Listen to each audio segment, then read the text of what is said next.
সাহিত্যে সবসময় ছিল। তাই জন্য তো আমরা সবচেয়ে বড় রসিক দেশ, তাই? কোনো রসিক ইমোশনটা নেই, যেটা ইমোশন নেই। তার মানে রস শব্দটা কখনো অথর্ববেদ থেকে আসেনি। রস শব্দ দেখো, এই আমি তোমাদের স্লাইডে যখন দেখাচ্ছি, দেখো পরিষ্কার প্রথমটা কি আছে, ঋগ্বেদ, রাইট? সপ্তম মন্ডলের 104 এবং 10 110 4.10 সূত্রে কি বলছে? জন রসে দীক্ষতি পিত্তে, রাইট? তাহলে দেখো রস শব্দ আছে দেখেন, রাইট? দেখি না? আমি কি করে বললাম যে অথর্ববেদ থেকে এসেছে? ঋগ্বেদ যদি সবচেয়ে পুরনো বই হয়ে থাকে,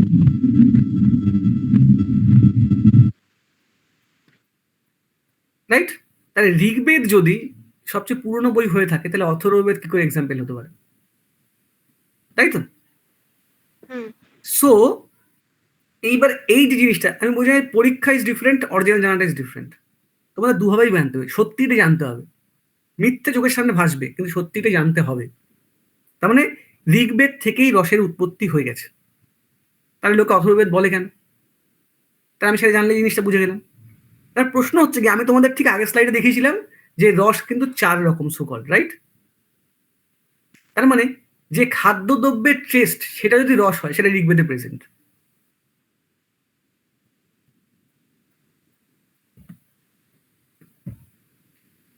দেখতে পাচ্ছ আগের স্লাইড? এই যে পদার্থের রস, রাইট?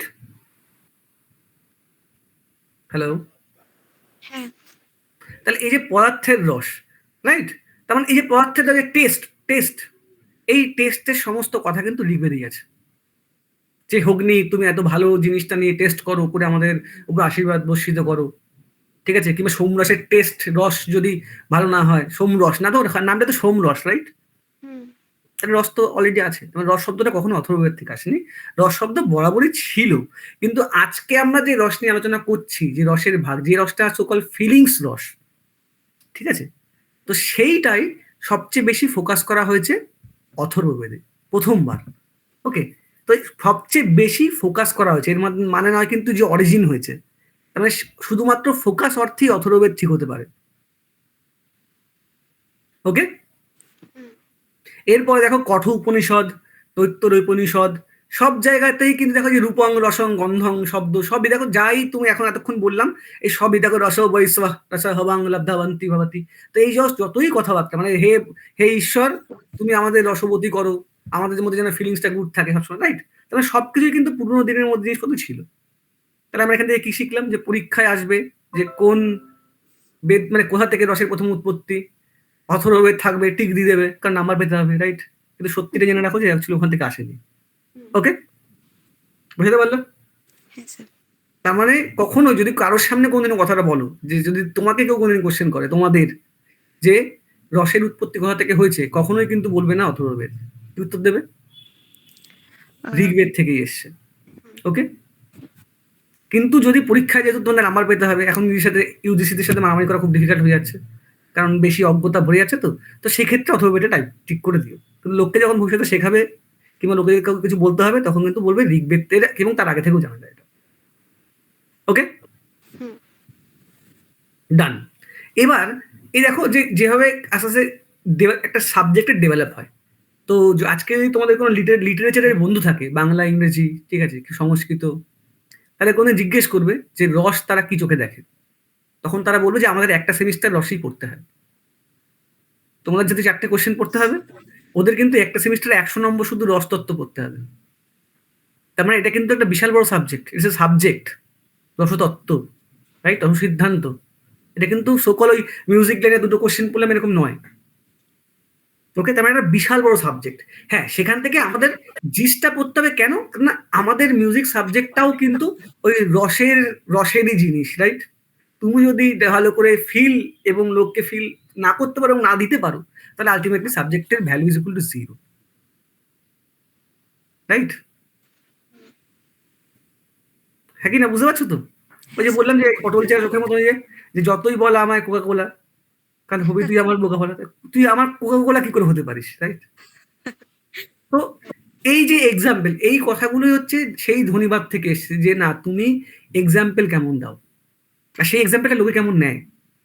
লোকে এইখানেই রসের সবচেয়ে বড় জিনিস। যে কোনো কিছু, ছবি আঁকা, ধরো একটা সেই ছবি, আমি সেই আগের দিন একটা, যে ধরো এই অ্যাবস্ট্রাক্ট আর্ট গুলো হয়, কোটি কোটি টাকায় বিক্রি হয়, সত্যি কথা বলতো গিয়ে বুঝতে পারো যে কি আঁকা আছে, একটা চক্র রেখে দিয়েছে, রাইট? সিরিয়াসলি কিন্তু কিছু লোক সেখানে দাঁড়িয়ে ১ ঘন্টা ১.৫ ঘন্টা দাঁড়িয়ে দেখছে, আহা! কি জিনিস, রাইট? কেন?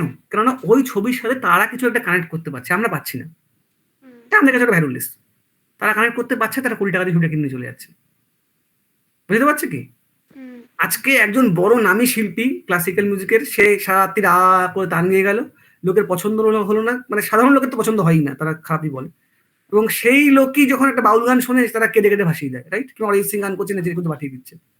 মানে গানটা তো গানই আছে, ইট ইজ যেটা টেস্ট। আমরা বলি না যে আমাদের টেস্ট আলাদা, হ্যাঁ তাহলে রস পাশে test, say test any kind of test. বুঝতে পারলাম? সো আস্তে আস্তে এই রস শাস্ত্রের ডেভেলপমেন্ট হচ্ছে, ফ্রম ঋগ্বেদ টু আস্তে আস্তে বার্থ মধ্যে না রসের ভাব।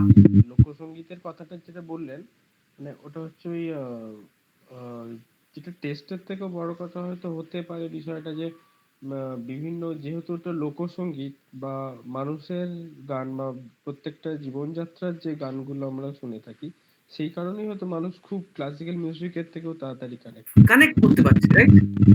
কানেক্ট করা মানেটাই কি? তারা কানেক্ট করতে পারছে না সেই গানের সাথে নিজেকে, ক্লাসিক্যালের সাথে কানেক্ট করতে পারছে না। তাই এই কানেকশনটা কখন গ্রো হয়? আমরা বলি না যে একই রকম টেস্টের লোক একসাথে থাকে, বন্ধু কারা হয়? যারা আমরা একই রকম মনোভাব কিংবা মনোবৃত্তি সম্পন্ন লোকজন, রাইট? তারপর আমরা একইভাবে ভাবুক, বলে না যে একই পথের পথিক, একইভাবে ভাবুক, দিস ইজ ভাব। তাহলে আমরা সবাই, তারা একই রকম ভাবে, তাই জন্য এই বললাম ভাবটাও হচ্ছে রহস্যের সবচেয়ে বড় জিনিস। সেটা একটু বাদে বলবো আমি। Okay, so this is the point. Okay, তো এই কানেকশনটা তখন এসে যখন তুমি সেই জিনিসটাকে, কানেকশন কখন হয়? যখন আমরা ফিল করতে পারি, রাইট? আমি যদি কারোর সাথে কারোর ফিলিংসটা ফিল না করতে পারি, তাহলে আমি তার সাথে কোনদিন কানেক্ট হতে পারবো না, রাইট?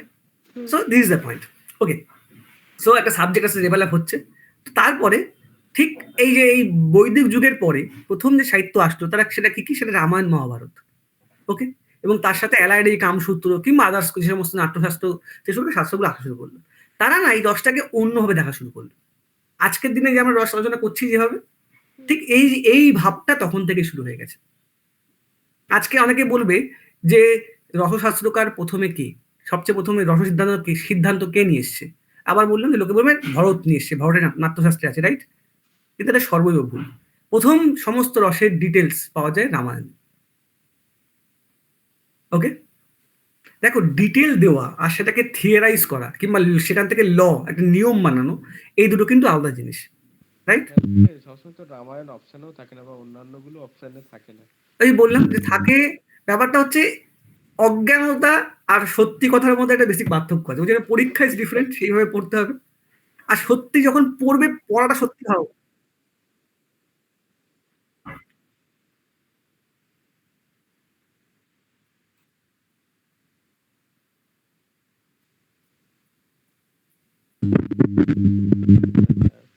ওকে, সো দেখো, যখন আমরা পড়বো তখন আমরা সত্যিটা পড়বো, যখন আমরা পরীক্ষা দেবো তখন আমরা ভাববো যে আমরা কি উত্তর দেবো, কারণ ইউজিসি কি মানছে। কারণ দেখো, নাম্বারটা বড়, তোমরা যে পড়াশোনা করছো কেন? নাম্বার পাওয়ার জন্য, রাইট? তো আমরা দুটো দিকটা কিন্তু ভাবতে হবে।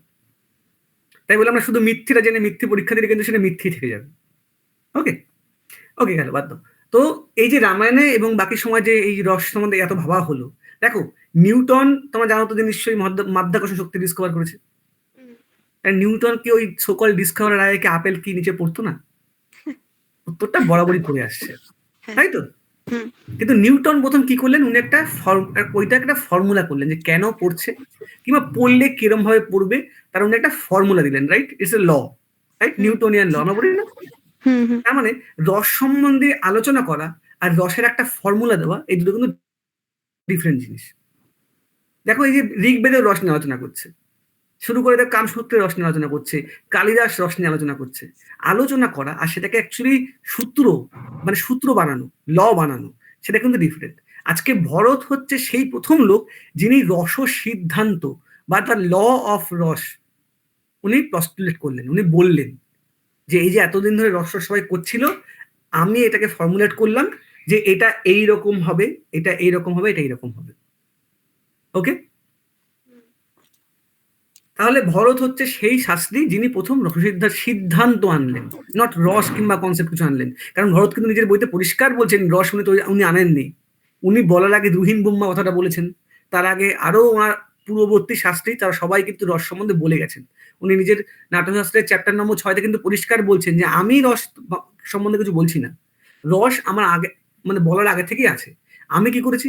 আমি রসটাকে ফর্মুলেট করেছি। একটা ফর্ম করেছি এই সমস্ত রসের সমস্ত ক্লাসিফিকেশন করেছি। ওকে? তবে রস বরাবরই চলছিল এই রসতত্ত্ব, ধ্বনিতত্ত্ব। কিন্তু সেটা উনি জাস্ট ১ম এ কি করলেন? উনি সেটাকে একটা রূপ দান করে, একটা অবয়ব দিলেন যে এটা সাবজেক্ট হতে পারে। ওকে? হুম। ঠিক তারপরে এই যে একটা বিখ্যাত একটা সেই ধ্যান লোক, একটা আনন্দবর্ধন, একটা প্রশ্ন সবসময় আসে তোমার যারা লিটারেচার পড়ে তাদের যে এই রসশাস্ত্রের এই এত আলোচনা করছি, সত্যি কি আলোচনাটা দরকার ছিল? কিংবা লোকে ভুলে যেত, লোকে কিছু যায় আসতো না।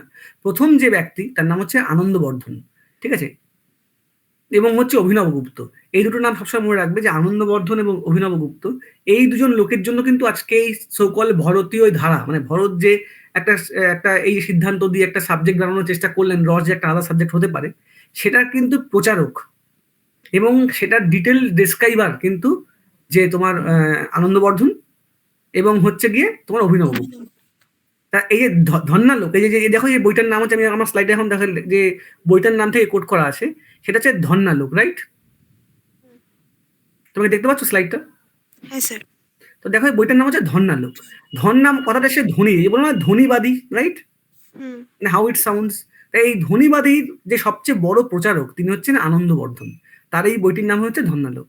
ওকে, so please note it down. এটা অনেক ক্ষেত্রে পরীক্ষা আসে যে ধন্যালোকের রাইটারকে কিংবা তোমার এই মানে আনন্দবর্ধনের বইটার নাম কি। ওকে, হুম। সো ধন্যালোকে কিন্তু আনন্দবর্ধন পরিষ্কার বলছেন যে কোনো একটা বই, কোনো একটা লেখা, কোনো একটা ক্রিয়েশন, সেটা কিন্তু ফিলিংস থেকে আসে, রাইট? হুম। আমরা কবিতা লিখি কিন্তু একটা ফিলিংস থেকে, আমরা গান গাই কিংবা গান বাঁধি কিন্তু একটা ফিলিংস নিয়ে, কিংবা ছবি আঁকে কেউ একটা লোক ফিলিংস নিয়ে, কেউ খায় রান্না করে একটা ফিলিংস নিয়ে, রাইট? মানে আমরা যে এই সমস্ত কিছু করি, এই রস নিষ্পত্তিগুলো করি কিংবা রস আস্বাদন করি, সেটা কিন্তু মানে একটা ফিলিংস, সেখানেও কিন্তু রস থাকে, একটা রসের মধ্যে রস আর কি। ওকে, হুম। তাই বলছে যে এই যে আমি একটুকে বললাম যে সবচেয়ে বেশি প্রথম কোথায় পাওয়া যায় মানে রসের সকল প্রথম ডেসক্রিপশন এবং ডিটেল, সেটা মহাভারত, সরি রামায়ণে, রাইট? রামায়ণ। হ্যাঁ। রামায়ণ, তো রামায়ণের তার মানে যে রামায়ণকার মানে আদি কবি বাল্মীকি, রাইট? আমরা বাল্মীকি কি বলি? আদি কবি, মানে সবচেয়ে পুরনো কবিতা উনি লিখেছেন। রামায়ণ কিন্তু একটা কবিতা, রাইট? কাব্য। হুম। তাহলে এই যে কবিতা লিখেছেন, আমি কি বললাম যে আমরা যখন কিছু লিখি, সে আমরা কেন আদি কবিও একটা ফিলিংস এর বশবর্তী হয়ে কিন্তু ওই রামায়ণটা লিখেছিলেন। হুম। সেই ফিলিংসটা কি তোমরা জানো যে কি উনি কি করে রামায়ণ লেখা শুরু করলেন?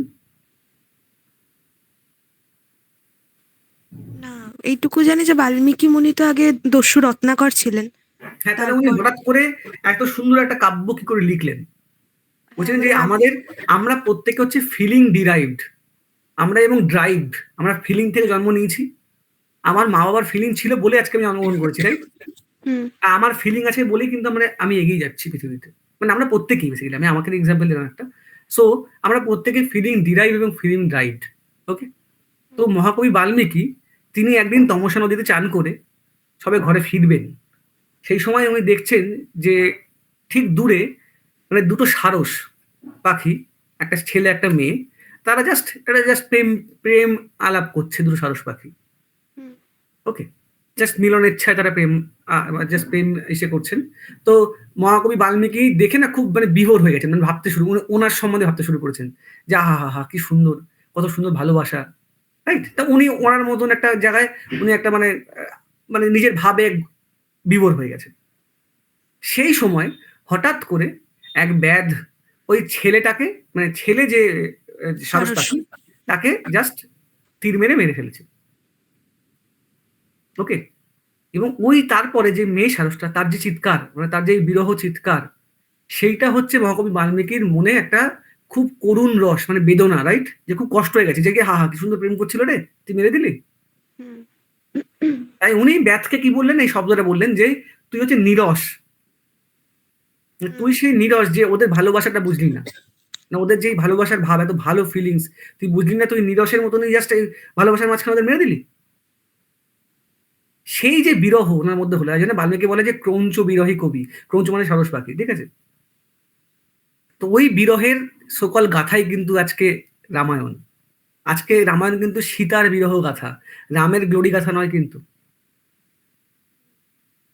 তো ওই যে ওই ওই সময় বাল্মীকির মুখ থেকে একটা অদ্ভুত ছন্দ তৈরি হলো, মানে এই যে যখন উনি ব্যাতকে বললেন যে হা হা কত সুন্দর এই ক্রঞ্চ দুটো মিথুন করছিল আর তুই মাঝখান থেকে মেরে দিলিবে, আর তুই হচ্ছে সেই নিরস মানুষ যে ভালোবাসা বুঝিস না। তো এই যে প্রথম ডেসক্রাইব করার সময় উনি যে শ্লোক দুটো প্রথম মুখ থেকে উচ্চারণ করলেন, সেই শ্লোকটা একটা অদ্ভুত কাব্য, সেই শ্লোকটা থেকেই মহাভারত শুরু হয়, মানে রামায়ণ শুরু হয় এই কাব্য থেকে। ওকে, ওই শ্লোকটা থেকেই কাব্য তৈরি হয়েছে। এইটা লেখার পর আমার হঠাৎ করে মনে হলেন আহা হা হা আমি কি সুন্দর লিখে ফেলেছি, এরকম ছন্দ তো আসার কথা নয়, ছন্দ কেন আসলো? তখন উনি বুঝলেন যে এটা বেসিক্যালি সেই রস তাড়িত একটা জিনিস, যে আবেগের মধ্যেই ছন্দ আসে। ওকে, তাহলে এই যে আমরা নাট্যশাস্ত্র পড়ার আগেও দেখো রামায়ণ এসছে, মহাভারত এসছে। তো এই যে আশাটা, মানে রসের যে ফিলিংস এবং সেটা থেকে লেখা, সেটা বরাবরই চলছে সবসময়। এবং সেটা দেখো ধন্যালোকে আনন্দবর্ধন অনেক পরে যখন এই ধ্বনিবাদ শুরু হলো প্রথম, যে না একটা সাবজেক্ট টিচার লাগবে, তো আনন্দবর্ধন সেই টিচার, তিনি বললেন যে দেখো ভাই আমি এসব কিছু বুঝি না, এই ক্রৌঞ্চ বিরহে মহাকবি বাল্মীকি এই শোকে কিন্তু প্রথম এই রস নিষ্পত্তির গল্পটা লিখেছেন। ওকে, স্যার ওই আনন্দবর্ধন আর অভিনবগুপ্তের ওইখানটা মানে ওনারা দুজনে কি বলেছিলেন একবার ওখানটা একটু বলুন।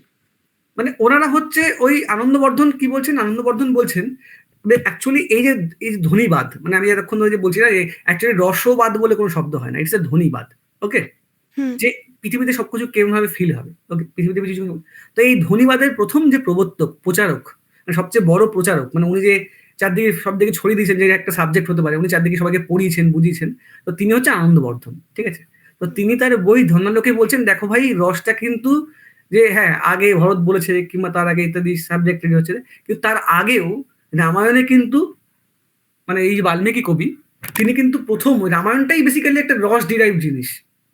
সেটা কিরকম রস, ওই যে বললাম যে ক্রৌঞ্চ বিরহে কবি প্রথম শ্লোকটা লিখেছিলেন এবং তারপর থেকে সেই ছন্দ ফলো করে রামায়ণটা লিখেছেন। ওকে, এবং আনন্দবর্ধনের পরবর্তী, মানে এই অভিনবগুপ্ত কিন্তু আনন্দবর্ধনের সকল ছাত্র। ওকে, আচ্ছা। তো বেসিক্যালি এই যে স্কুল, এই যে ধ্বনিবাদের স্কুল, এই যে রস নিষ্পত্তির যে স্কুল, সেটা কিন্তু ভরতের মতামতকে নিজের মধ্যে নিল। ভরত কি করলো, যে এই ধ্বনিবাদ মানে এই রস ভাবটাকে একটা সাবজেক্টের অবয়ব দিল, আর এই সাবজেক্টটার যে ডেভেলপমেন্ট, পড়ানো প্রচার প্রসার, এটা শুরু হলো কিন্তু এই আনন্দবর্ধনের সময় থেকে। ওকে,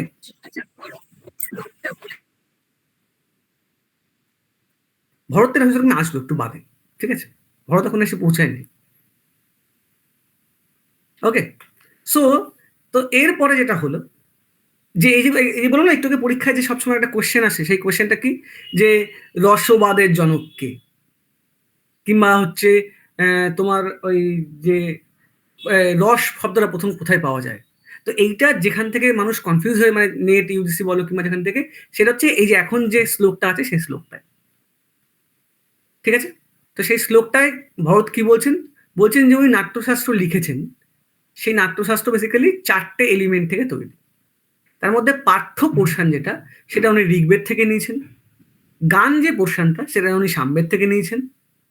যজুর্বেদ থেকে উনি নিয়েছেন হচ্ছে অভিনয়, এবং অথর্ববেদ থেকে উনি রস নিয়েছেন। ওকে, এই শ্লোকটার উপর ভিত্তি করে কিন্তু ইউজিসির কোশ্চেনটা কিংবা বাকি সবাই মানে একটা ভুল জাজমেন্ট করছে। ওকে, তাহলে এখানে প্রথম এই শ্লোকটা দেখে অ্যাপারেন্টলি মনে হয় যে আচ্ছা ভরতই হচ্ছে প্রথম রসশাস্ত্রকার, তো সেটা অ্যাপারেন্টলি ঠিক। ওকে, আর 2 নম্বর, এই যে অথর্ববেদ থেকে রস এসছে, অ্যাকচুয়ালি অথর্ববেদ থেকে রস আসেনি, ভরত রসের এলিমেন্ট অথর্ববেদ থেকে নিয়েছে। ওকে, সবাই বুঝতে পেরেছো? হ্যাঁ স্যার। ওকে, সো এরপরে ভরত যেটা করলো, ভরত বলছে যে ভরতের অ্যাকচুয়ালি ভরত কি বই লিখেছিল, সবাই আমাকে একটু বলো, একসাথে বলো দেখি সবাই, ভরতের যে বই তার নামটা কি? নাট্যশাস্ত্র। নাট্যশাস্ত্র মানে কি, নাটক করা, রাইট? হ্যাঁ হ্যাঁ। তবে নাট্যশাস্ত্র পাওয়া পুরো যায়। জিনিসটা, যে বইটি, সেটা কিসের কিসের উপরে বই, যে একটা নাটক হবে সেটা কিভাবে হবে, কি কে করবে, সেখানে কি ইউজ হবে, তার উপরে, রাইট? তাই তো? সবকিছু বলেছিল ওখানে। ওকে, তবে নাটক নট দ্য হিউম্যান থিং, তাই তো? এবার নাটকে কিংবা ধরো আজকে সিনেমা, নাটক তো এখন আর হয় না, তো সিনেমা আমি এক্সাম্পল দিই। তো ধরো এই যে সিনেমায়, সেখানে এই সিনেমাটায় কি দেখানো হয়, সিনেমায় একটা লাইফ এর একটা ছোট্ট অনুকরণ দেখানো হয়, তাই তো? আমরা বলি না যে সিনেমা যা দেখায় সেটা সত্যি থেকেই নেওয়া, সবসময় দেখো একটা মানুষ কথা বলে, রাইট? এই টিভিতে যা দেখায় সেটা তো সব প্রকৃতি, আমাদের ন্যাচারাল লাইফ থেকেই নেওয়া, সবসময় দেখবে মানুষ বলে। তার মানে আমাদের যে লাইফ সেটা ঠিক যেরকম চলে তারই একটা ছোট্ট ক্ষুদ্র উপস্থাপন হচ্ছে নাটক, কিংবা ধরো এই যাত্রা, কিংবা এই cinema, what ever it is, right? কিন্তু প্রশ্ন হচ্ছে সেখানে তো সবাই অভিনেতা, মানে তারা কেউ কিন্তু সেই জিনিসটা ফিল করেনি, তারা সেই জিনিসটা অভিনয় করে, তাই তো? হুম। এবার অভিনয় করতে গেলে তো তার মধ্যে সেই ফিলিংটা থাকতে হবে যেটা অরিজিনাল লাইফে হয়। তো এই যে ফিলিং মানে রস, তারপরে নাটক যারা করে তাদের মধ্যেও রসের ভাবটা কিংবা তার অ্যাপ্লিকেশন, তার ক্লাসিফিকেশনটা জানতে হবে তাদের, কারণ তা না হলে তারা ঠিক অভিনয়ের সময় সেই ভাবটা নিষ্পত্তি, সেই ভাবটা আমাদের সামনে উপস্থাপন করতে পারবে না, তাই তো? সিনেমায় একজন নায়ক কান্না করছে, প্রশ্ন হচ্ছে নায়কটা কি সত্যি কান্না করছে? না। নায়কটা অভিনয় করছে, তাই তো? হুম। কিন্তু কান্না করার যে ফিলিংসটা, সে কেন কান্না করছে, কান্না করার যে ফিলিংসটা সে সম্বন্ধে যদি সে অবগত না থাকে, তাহলে কি তার কান্না দেখে আমাদের কান্না পাবে? না। তাহলে তো আমাদের মনে হবে ও নাটক করছে, ঠিকঠাক নয়। হুম, তাহলে হুম। ও সেই রসটা আমাদের মধ্যে সঞ্চারিত করতে, মানে আমাদের মধ্যেও সেই রসটা সঞ্চারিত করতে পারবে যখন ওই রসটা সম্বন্ধে অবগত হবে, জানবে, রাইট? হুম। সো এই এই জন্যেই নাট্যশাস্ত্রে রস চ্যাপ্টারটা ইনক্লুড করা হয়েছে। যে নাট্যশাস্ত্রকার বলছে যে নাটক করতে গেলে সমস্ত জিনিসের সাথে সাথে রসটা জানাও দরকার। তো দ্যাটস ওয়াই আমি অথর্ববেদ থেকে রসের কনসেপ্টটা নিলাম এবং সেটার ডিটেল ডেসক্রিপশন আমি আপনাদের সামনে বলছি। ওকে? হুম। তো তার মানে আজকে যদি পরীক্ষার অ্যাসপেক্টে ভাবি, তাহলে আমরা এখন পর্যন্ত 3টে কোশ্চেন শিখলাম। যে নাট্য, তোমার রসশাস্ত্রের জনককে, সোকল তোমার ভরতই বলবে। 2 নম্বর পয়েন্ট, রস প্রথম কোথা থেকে পাওয়া যায়, সেটা অথর্ববেদ। অথর্ববেদ। ওকে, অ্যাজ পার পরীক্ষার অনুযায়ী। 3 নম্বর পয়েন্ট হচ্ছে নাট্যশাস্ত্রের কোন চ্যাপ্টার রসের কথা বলা হয়েছে, উত্তর হচ্ছে 6, 7, 8। ওকে, হ্যালো, হুম, হুম। হ্যাঁ,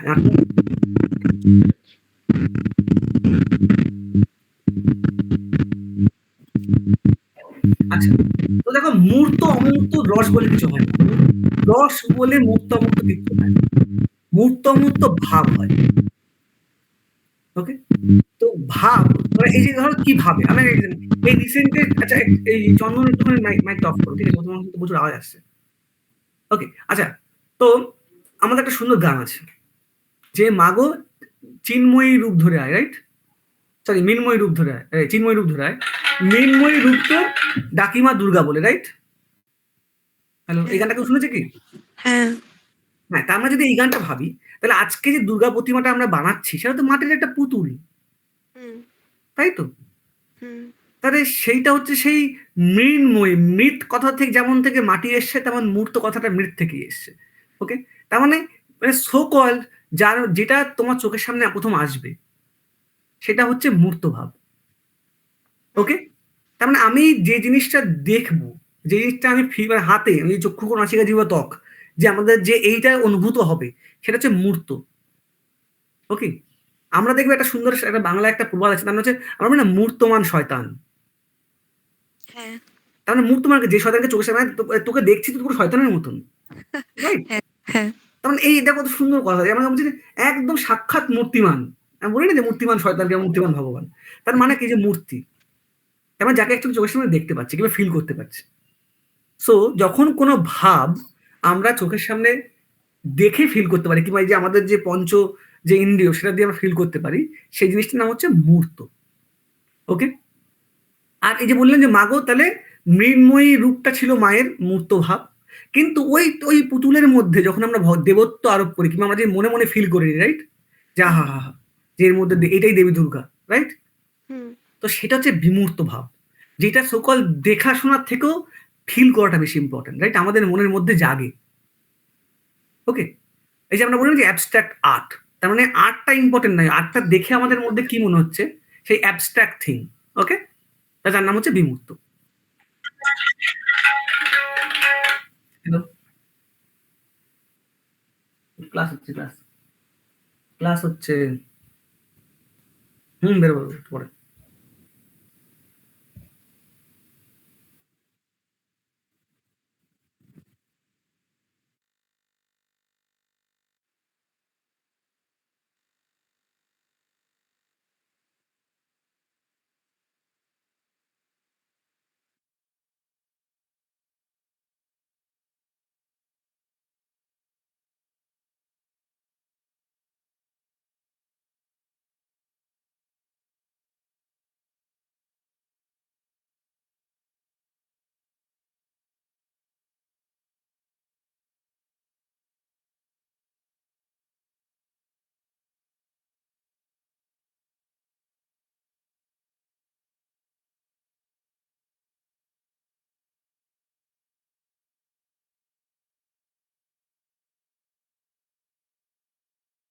মানে ব্যাপারটা হচ্ছে মানে রস সৃষ্টির যে কারণটা সেটা যদি প্রেজেন্স থাকে তাহলে সেটা মূর্ত, এবং সেটা যদি না থাকে সে মানে তা থেকে যে রসটা পাচ্ছি সেটা হচ্ছে অমূর্ত, মানে প্রেজেন্ট না থাকে। হুম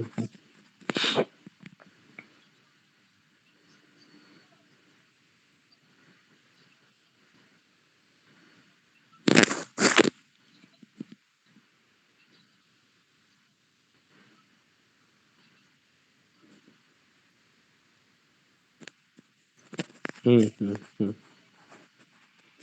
হুম হুম।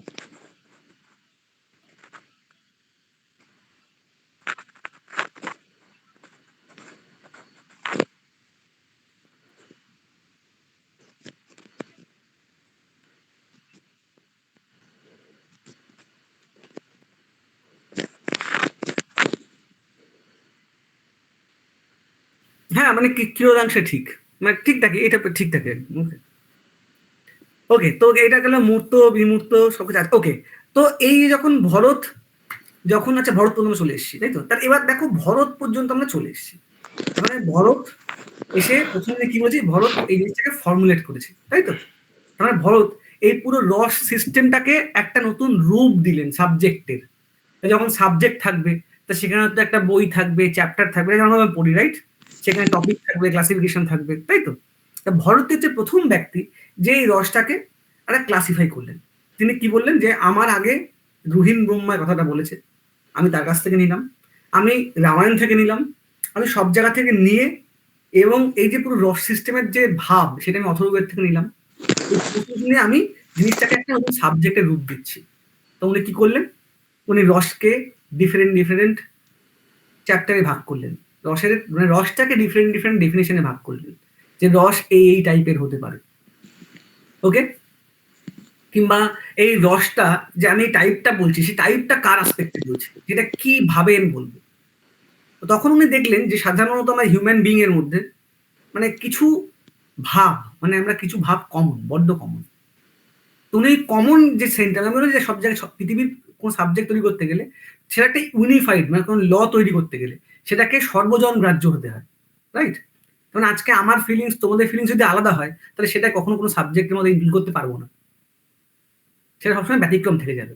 কিন্তু আমাদের মধ্যে কমন কি কি, যেটা আমাদের মধ্যে সবার মধ্যে থাকবে, সেটাই একটা সাবজেক্টে ইনক্লুড করা হয়। ওকে, তো উনি বললেন যে ঠিক আছে, আমি এতদিন ধরে যা জানলাম, যা পড়লাম, মানুষকে স্টাডি করলাম, সব কিছু বুঝলাম, তাতে আমার মনে হয় রস ৮টি। ওকে, এবং উনি এটা কি বললেন, উনি বললেন যেটা আমি দেখলাম, প্লাস আমার আগের যারা আচার্য তারাও বলে গেছেন। বুঝতে পারলেন?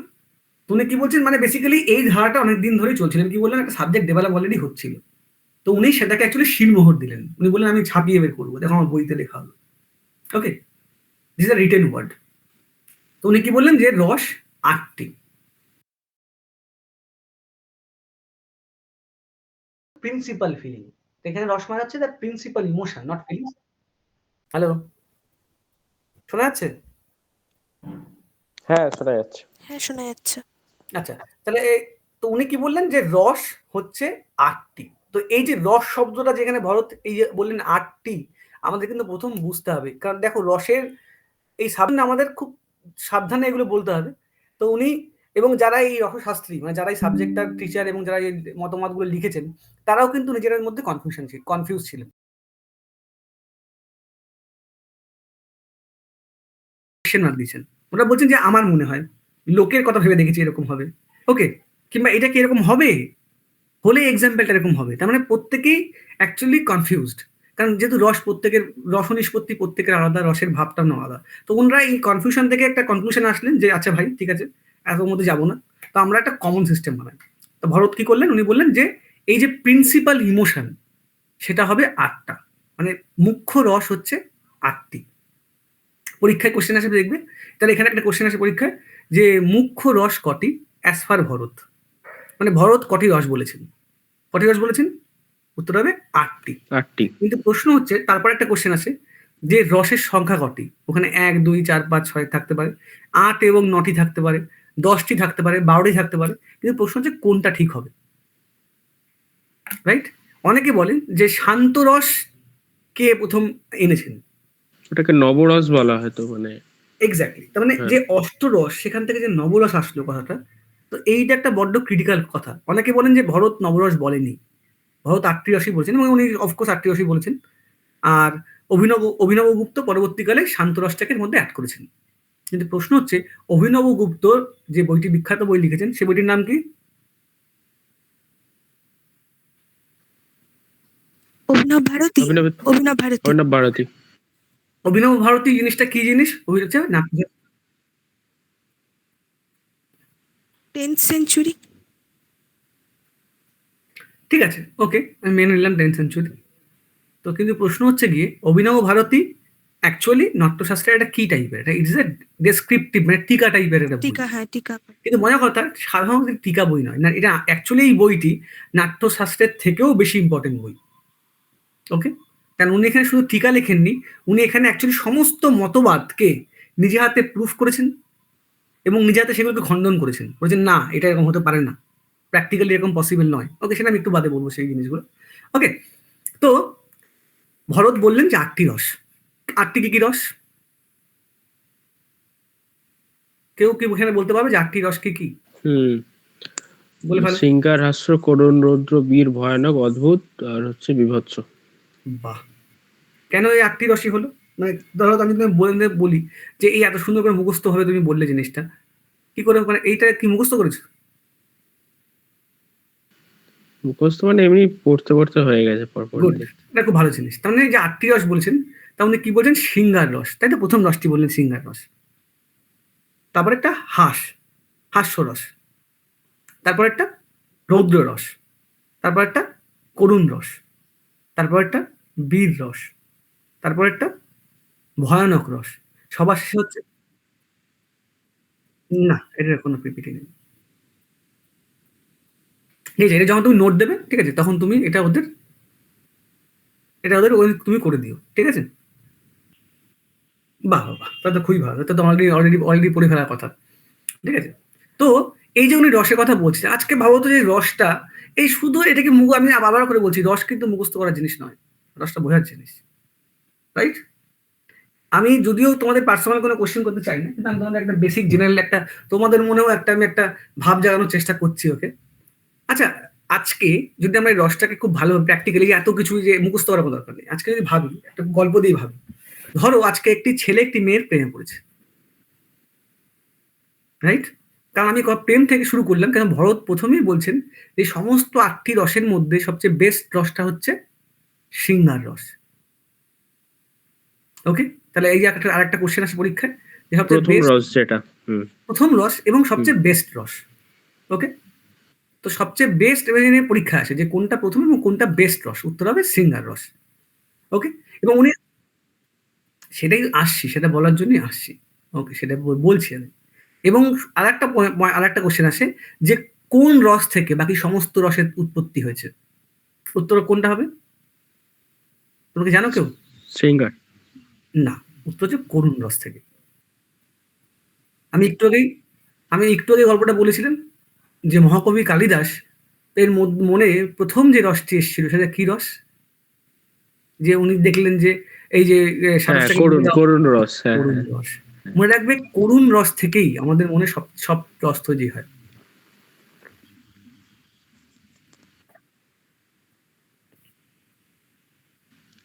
হ্যাঁ, অ্যাকর্ডিং টু ইউজিসি এটা আমি শৃঙ্গার রসই দেখেছি অ্যান্সার। ওকে, অ্যাকচুয়ালি ইউজিসি যেটা বলবে সেটা অ্যাকচুয়ালি ঠিক, আমি আবার বলছি যে UGC system different, original system different. Okay, তো যেটা বলছি, ওকে, তো মেন পয়েন্ট হচ্ছে সেটা, তারা এই যে কোয়েশ্চেনগুলো তোমরা এগুলো জাস্ট নোট ডাউন করে নেবে। আর এবার হচ্ছে এই যে রস, তাহলে এই রসটা কি বলছিলাম যে আলটিমেট ইমোশন, রাইট? তার মানে মাঝে মাঝে মাঝে কিছু আছে, তাই তো? তা বলছে রস হচ্ছে একটা সাবজেক্ট, তার মানে এটা কিন্তু কোনো ক্রিয়াপদ, ভার্ব নয়। ওকে, তার মানে কিছু করা নয়, রস জাস্ট একটা স্টেটমেন্ট, একটা নাম। তার মানে আজকে এই যে বলছে singer, what is singer? Singer মানে তোমরা কি বোঝো? সাজগোজ করা, মানে এরকম। রাইট, কিন্তু সিঙ্গার মানে আমরা যখন কোনো সিঙ্গার কথাটা বলি, আমাদের মধ্যে কিন্তু ওই প্রেম, ভালোবাসা, সেজে গুজে যাচ্ছি, রাইট, ভালো, এই কথাগুলো আসে, রাইট? হুম। তাই জন্য রাধা কৃষ্ণের কথাটা মনে পড়ে শৃঙ্গার রস থেকে। Right. রাধা। তার মানে সেটা প্রেম তো। হ্যাঁ, হ্যাঁ। তাই এই যে দেখো সমস্ত কিছুর ঊর্ধ্বে মানে হচ্ছে প্রেম বিরহের যে মানে সঙ্গীতটা আমরা বুঝি, সেটাই মানে সেটার সঙ্গেই সিঙ্গার রসটা ওতপ্রোতভাবে জড়িত আর কি। ঠিক আছে। তো এই যে সিঙ্গার রস, সেই জন্য দেখো ভরত সর্বপ্রথম সিঙ্গার রসকে রেখেছে, রাইট? কারণ মনে রাখবে যে আজকে এই রস যখন আমরা ছোট থাকি, যখন আমরা খুব বাচ্চা থাকি, তখন কিন্তু আমাদের মধ্যে এই রস ভাবটা ঠিক প্রমিনেন্ট থাকে না, রাইট?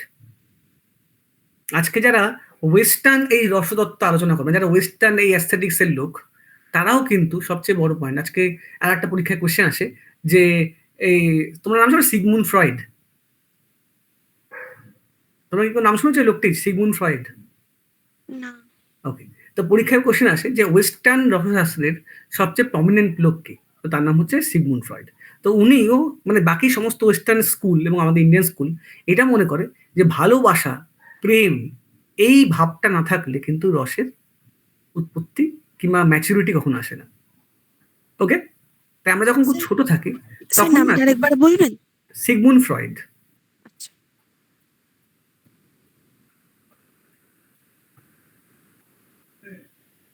হ্যাঁ স্যার ওকে। বলুন। তো যে এই যে ভরত যে এই যে এই যে ক্লাসিফিকেশন গুলো করলেন, উনি 8টি রস বললেন, তো উনি বললেন যে রস হচ্ছে একটা সাবজেক্ট, জাস্ট অনলি এ নাম। ওকে, ইটস এ নাউন ফর্ম। কিন্তু এইটার যে চালন শক্তি, এটাকে যে চালিত করবে যে জিনিসটা, সেটা হচ্ছে তার ক্রিয়াপদ। ওকে, আমরা জানি, রাইট? নাউন মানে শুধু নেম, তাই তো? আর ক্রিয়া মানে ভাব, যেটা করতে হবে। তার মানে সিঙ্গার আমরা তখনই করব যখন আমাদের মধ্যে একটা ফিলিংস আসবে, চলো এবার সাজবো কেন, মানে কজেশন থাকবে, তাই তো? হুম। তাহলে ওই কজেশনটাকে ভরত নাম দিলেন, তার নাম হচ্ছে ভাব। এই যে বলছিলাম যে ভাবটা খুব ইম্পর্টেন্ট, কি ভাবে। মানে তার ভাব থেকেই রসটা আসছে। তার মানে ভাব থেকেই রস। বলছে রসহীন ভাব আর ভাবহীন রস কখনো হতে পারে না। তাহলে সকল রস কথাটা অ্যাকচুয়ালি ভাবেরই পরিপূরক। ওকে। হুম। তাই জন্যে রস তোমার যখন রস কথাটা আসছে তখন বলছে যে ভাবেরই ডিফারেন্ট, মানে এই ভাবটাই ডিফারেন্ট ভাবে রস প্রস্ফুটিত করে। ওকে। তার মানে আজকে একটা এক্সাম্পল ভাবো, আমি একটা গাছ, যদি তুমি গাছের ফুলটা যদি আলটিমেট হয় কিংবা গাছের ফলটা যদি আলটিমেট হয়, তাহলে প্রথমে তোমাকে কিন্তু গাছের বীজটা পুঁততে হবে, তাই তো? তাহলে গাছের বীজ পুঁতলে সেখান থেকে গাছ বের হবে, সেখান থেকে ফুল হবে, সেখান থেকে ফল হবে। এই ফলটা হচ্ছে আলটিমেট কি, হচ্ছে ওই যে the ultimate rasa, so called word, the noun form rasa. আর ওই যে ফুলটি যেখান থেকে তৈরি হয়েছে সেটা হচ্ছে ভাব। ভাব, হ্যাঁ। ওকে। আর এই যে ডিফারেন্ট শাখায় যে ফুলগুলো হয়েছে সেগুলো হচ্ছে অনুভাব কিংবা বিভাব। ওকে। হুম। এবার তখন এই যে কথাগুলো, এই টার্মিনোলজি গুলো, এই টার্মিনোলজি পরীক্ষায় খুব খুব লেম ওয়ার্ড, মানে লেম সেন্সে আসে, খুব সাধারণ সেন্সে আসে। আসলে এই সেন্স গুলো বড্ড অসাধারণ সেন্স। ওকে। তো এখান থেকে কিছু সামান্য জিনিসই পরীক্ষা আসে, আমরা সেই দিকেই ফোকাস করলে তোমাদেরও সুবিধা হবে, আর তোমাদের পড়তেও বেশি হেডেকটা নিতে হবে না। তো এই যে রসের, এই যে রস যদি যতগুলো নিয়ম হচ্ছে, যতগুলো রস ঠিক তার ততগুলো বেসিক্যালি ভাব প্রেজেন্ট হবে। হ্যাঁ বলুন?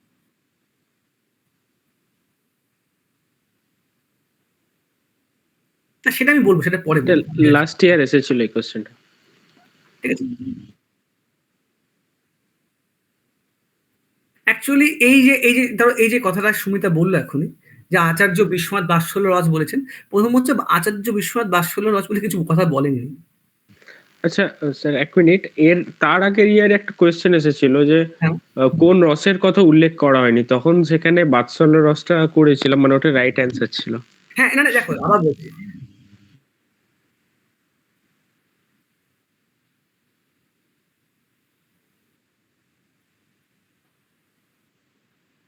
দেখো দেখো এই যে আমি এখন রসের রসের সংখ্যায় যাইনি, ঠিক আছে?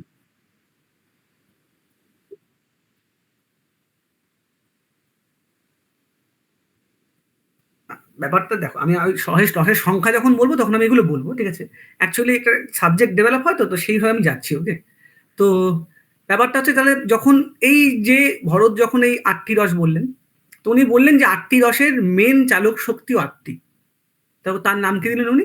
উনি বললেন এগুলো হচ্ছে ভাবের, ভাবেরও, এটা হচ্ছে সব ভাব, কিন্তু ভাবকে উনি ডিফারেন্ট ভাবে ক্লাসিফাই করলেন এবং ডিফারেন্ট লোক ডিফারেন্ট ভাবে ক্লাসিফাই করেছে। তো ইউজিসির কথা মানলে তো সবসময় চলবে না, অরিজিনালটাও শিখতে হবে। তো সেই ক্ষেত্রে যে ভাব, যে কথাটা উনি বললেন যে যারা ক্রিয়া শক্তি অফ দ্য রস, সেটা কত রকম তুমি বললেন, সেটা অ্যাকচুয়ালি অ্যাবস্ট্রাক্টলি, মানে উনি দুটো শ্লোকে দুটো ডিফারেন্ট মিনিং বলছেন। উনি বলছেন যে ভাব ৩ রকম। একটা হচ্ছে স্থায়ী ভাব, একটা হচ্ছে সঞ্চারী ভাব, একটা হচ্ছে ব্যভিচারী ভাব। ওকে? তো এই কোশ্চেনটা পরীক্ষা আসে যে হোয়াট ইজ, যে ভাব কত রকম হয়? ব্যভিচারী ভাব নিয়ে একটা কোশ্চেন আসে। ওকে? তো এই টার্মগুলো তোমাদের মাথায় রাখতে হবে। তাহলে ভাব মানে যেটা ক্রিয়া শক্তি, মানে যেটা actually original the causation of the রস ইজ মেনলি 3 টাইপ। সেটা কি কি? সেটা হচ্ছে স্থায়ী ভাব, সঞ্চারী ভাব এবং হচ্ছে ব্যভিচারী ভাব। এবার এই ব্যভিচারী ভাব এটা হচ্ছে ২ রকম। একটা হচ্ছে বিভাব এবং একটা হচ্ছে অনুভাব। ওকে? হ্যালো? হ্যাঁ, তাহলে আমি যেটা আবার বলছি, তো বুঝছেন এটা একটু ইন্টারেক্টিভ হলে তোমাদের সুবিধা হবে। তার মানে এই যে আমি বারবার করে আবার জাস্ট একবার রিপিট করি, সেটা হচ্ছে যে রস, সেটা বেসিক্যালি যেটা দিয়ে চালিত হয় তার নাম হচ্ছে ভাব। এই ভাবটিকে ভরত বেসিক্যালি ৩ ভাগে ভাগ করেছেন। কি কি? একটা হচ্ছে স্থায়ী ভাব, একটা হচ্ছে সঞ্চারী ভাব, একটা হচ্ছে ব্যভিচারী। ব্যভিচারী ভাব। ব্যভিচারী ভাবটাকেই পরবর্তী যারা শাস্ত্রীয় সঙ্গীত বা শাস্ত্রীয় যে সমস্ত ক্লাসিক্যাল যারা লোকজন, তারা বেসিক্যালি এটাকে আরো ২ ভাগে ভাগ করেছেন। যে ব্যভিচারী ভাবটা বেসিক্যালি বিভাব এবং অনুভাবেরই একটা বেসিক্যালি যুগ্ম রূপ। ওকে? এবার প্রশ্ন হচ্ছে এগুলো কি জিনিস? কারণ এখান থেকে একটা অদ্ভুত কোশ্চেন আসে যে এগুলো কি জিনিস, তাহলে এগুলো আমি জানতে হবে। তাহলে দেখো যদি ভাব হয়, তার প্রথমটার নাম হচ্ছে স্থায়ী ভাব, রাইট? তাহলে স্থায়ী ভাব মানে সেই চালিকা শক্তি যেটা basically main causation. Okay? Main causation of the rasa. তা তোমরা যে কোনো একটা রসের এক্সাম্পল দাও। আমি ধরলাম সিঙ্গার রসই। ওকে? তো সিঙ্গার রস আমাদের মধ্যে কেন আসে? মানে এই রসটার উদ্রেকটা কেন হয়? এই যে অরিজিন অফ দ্য সিঙ্গার রস কেন হয়? তো বলছে এর স্থায়ী ভাব হচ্ছে রতি। মানে আমাদের মনের মধ্যে যখন একটা কামনা বাসনা জেগে ওঠে, তখনই বেসিক্যালি আমাদের সাজতে ইচ্ছা করে। কিংবা ধরো ওই সেম জিনিসগুলো করার ইচ্ছে করে। ওকে? তার মানে রতি হচ্ছে গিয়ে এই জন্যে যে তোমার সিঙ্গার রস তার ভাব। ওকে? তো এবার বলছে যে এইটা তো মেন, মানে এই ভাব রতি জিনিসটা সবসময় আমাদের সবসময় কি করবে? ওদিকে ড্রাইভ করবে যে যাও তোমাকে সিঙ্গার রস নিয়ে যেতে হচ্ছে। কিন্তু মানে রতি কনস্ট্যান্ট থাকে। ইজ আ কনস্ট্যান্ট থাকবে। ওকে? মানে যার কোনো চেঞ্জ নেই। মানে যেটা বেসিক্যালি ওর ভাবেরও আল্টিমেট ফর্ম। ওকে? এবার প্রশ্ন হচ্ছে কি, রতি মানে হচ্ছে একটা ইচ্ছা, একটা কামনার ইচ্ছা। ওকে? এবার প্রশ্ন হচ্ছে গিয়ে এই যে ধরো আমাদের মধ্যে কামনার ইচ্ছা আসবে কেন? আমি বলছি রস সাবজেক্টটা রসের মতন করে বুঝতে হবে। আজকে যে আমরা বলি না অপোজিট অ্যাট্রাক্ট, রাইট? আজকে আমরা আমাদের কথা মনে করি তো, মানে খুব এটা বুঝতে গেলে আমাদের নিজেদের কথা মনে করতে হবে। এইগুলো যারা যত শাস্ত্রকার তারা প্রত্যেকেই প্র্যাকটিক্যাল এক্সাম্পল দিয়ে বুঝিয়েছে। কিন্তু মজার কথা স্কুল কলেজে যেহেতু একটুখানি বাধ্যবাধকতা আছে, তাই জন্য এমন এমন এক্সাম্পল দিচ্ছে যেটা বেসিক্যালি এখানে খাটে না কোনোভাবেই। তো ধরো আজকে যদি কেউ রাস্তায়, সে ছেলে হোক কিংবা মেয়ে হোক, একটু সুন্দর সেজেগুজে বেরোয়, আমাদের ভালো লাগে তো, রাইট? অপর যে দেখছে তার তার মানে কেউ যদি একটু সিঙ্গার করে বেরোয়, সকল সেই আমি ওয়ার্ডগুলো ইউজ করি, মানে কেউ যদি একটু সুন্দর সেজে গুজে বেরোয়, তাহলে তার তো মানে সেটা তো সামনের লোকটাকে অ্যাট্রাক্ট করবে, রাইট? তার মানে তার নিজের অ্যাটায়ার, তার নিজের যে ভাব, সেটা অন্য লোকের মধ্যে একটা অদ্ভুত ভাবের উদয় করবে। মানে ভাবই মানে ওই এস্থেটিক ব্যাপারটা উঠে আসছে আর কি। মানে ইভেন যদি কেউ একটা খুব খারাপ দেখতে হয়, খুব খারাপ ড্রেস পরে হয়, তাহলেও কিন্তু আমাদের মনে ভাবের উদ্রেক হয়, রাইট? সো এটা একটা অদ্ভুত মিউচুয়াল জিনিস। আমি আগে প্রথমে বলছিলাম যে ভাব এবং এই রসটা হচ্ছে একটা মিউচুয়াল, একটা রেফারেন্স পয়েন্টের উপর ডিপেন্ড করে, যে কেউ দেখছে কিংবা কেউ দেখাচ্ছে, কেউ করছে, কেউ মানে করাচ্ছে, কেউ খাচ্ছে, কেউ সেটা ফিল করছে, তার উপর ডিপেন্ড করে। ওকে? তো যে স্থায়ী ভাব সেটা হচ্ছে পার্মানেন্ট ভাব। ওকে?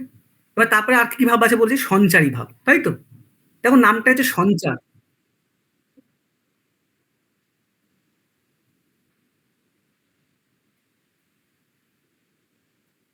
আচ্ছা আমি তোমাদের একটা খুব ভালো করে এক্সাম্পল দিই, দেখো তোমাদের খুব ইজিলি মনে থাকবে। সিঙ্গারের রতি, রাইট? ঠিক আছে, এটা মনে রাখো। তারপরেরটা ছিল হাস, মানে হাস্যরস। হাস্যরস তখনই হয় যখন আমরা হাসি, তাই তো? তাহলে আমাদের হাস্যরসের স্থায়ী হবে হাসি, মানে হাস। ওকে? হাস থেকে হাস্য। ইয়েস, হাস থেকে হাস্য। তাহলে জাস্ট নামগুলো মনে রাখলে তোমাদের স্থায়ী ভাব তুমি অটোমেটিক জেনে যাবে। ওকে? তার ঠিক পরের ভাবটা কি বলেছিলাম? হাস্য। তাহলে হচ্ছে প্রথম সিঙ্গার, হাস্য। তারপর হচ্ছে কি রস? করুণ। তারপর হচ্ছে রৌদ্র রস,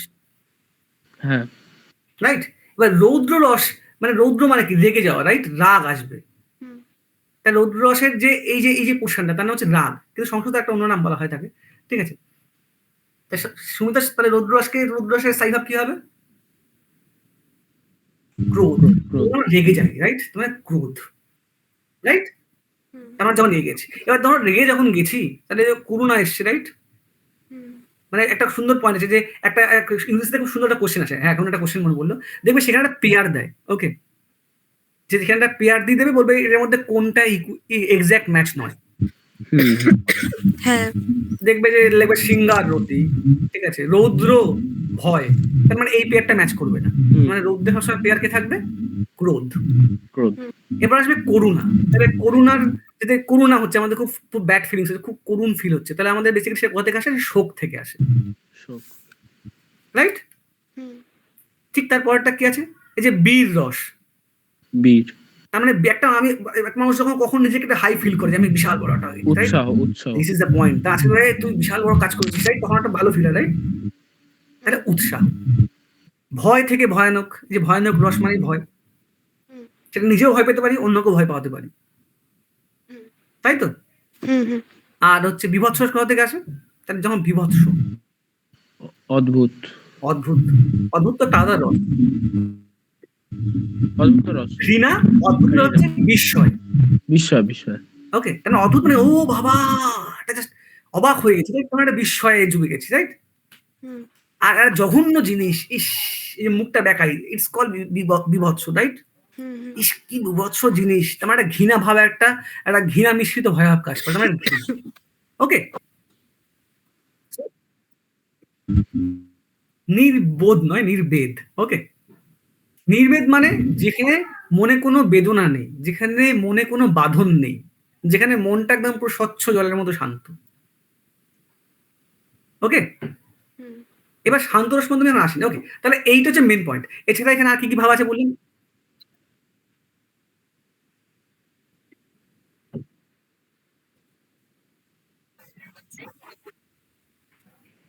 কিন্তু প্রশ্ন হচ্ছে দেখো, এই যখন এই যে কথা শুনতে কথাটা বললো তোমাদের, আরেকবার বুঝতে পারলাম না ওই ব্যাপারটা, আরেকবার বলুন।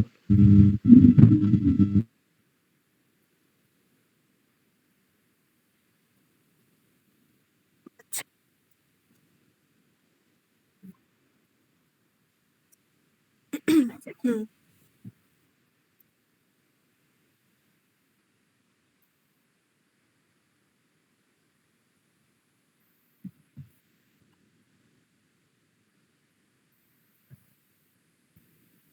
আচ্ছা এই যে সুমিতা যে তোমাদের এই কথাটা বললো এখন, তোমরা যদি একটু একটু ভালো করে খেয়াল করো যে রতি ভাবটা কার ছিল স্থায়ী ভাব?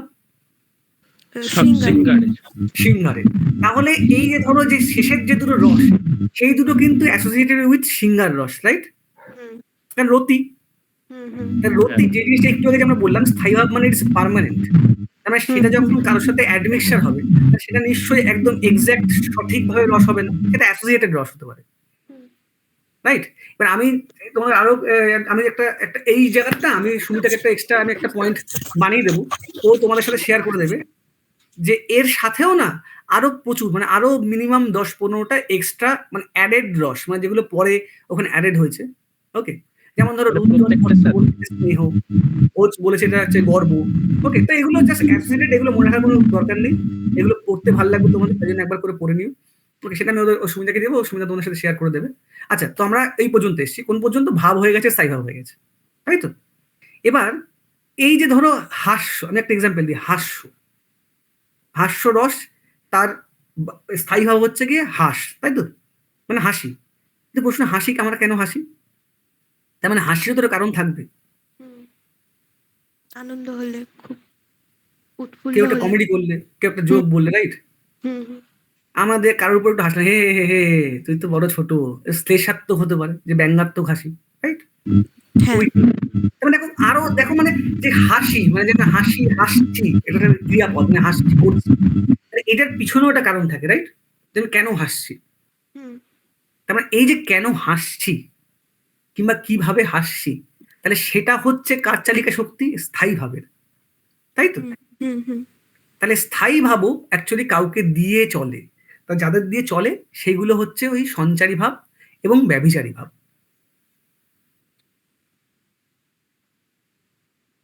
হ্যাঁ, হ্যাঁ, আমি ওটা আর সেখানে স্লাইড নেই বলে ওটা করিনি। ঠিক আছে? তাহলে খুব মন দিয়ে ভাবো, জাস্ট একটা সিকোয়েন্সে ভাবো। যে উল্টো দিক থেকে ভাবছি। তোমার হচ্ছে রস, রসটাকে অ্যাকচুয়ালি চালনা করে হচ্ছে ভাব, ভাবটাকে চালনা করে হচ্ছে স্থায়ী ভাব, স্থায়ী ভাবকে চালনা করে কারা? সঞ্চারী ভাব এবং ব্যভিচারী ভাব। ওকে? এবার সঞ্চারী ভাবটা কি জিনিস? যা সঞ্চার হয়, মানে কনস্ট্যান্ট না আর কি। কনস্ট্যান্ট নয়। আবার মোটামুটি হচ্ছে খুব তাড়াতাড়ি উবেও যায় না। ওকে? গানের যেমন সঞ্চারী, আমরা বলি না যে স্থায়ী, অন্তরা, আভোগ, সঞ্চারী, এই যে কথাগুলো বলি, সঞ্চার করা মানে কোনো জায়গায় না ওটাকে কি বলে, ওটাকে মানে ওটা এক্সট্রা অ্যাডেড, যেটা না হলেও একদমই তাই। ওকে? তার মানে এই যে আমি হাসছি, এটা যদি স্থায়ী ভাব হয়, তাহলে তার যেটা সঞ্চারী ভাব সেটা কি হবে? যে আমি কেন হাসছি? কোশ্চেন করো নিজেকে, আমি কেন হাসছি? তাহলে সেটা আমি ব্যঙ্গাত্মে হাসতে পারি, যে কাউকে দেখে ব্যঙ্গ করে হাসছি। Comedy night of with Kapil দেখছি, আমি হাসছি, তাই তো? হুম, হুম, আবার এমনও হতে পারে যে আমার কিছু পুরনো স্মৃতি মনে পড়ে গেছে, সেটা ভেবে হাসছি, হুম। তাই তো? তাহলে এইগুলো হচ্ছে সঞ্চারী ভাব।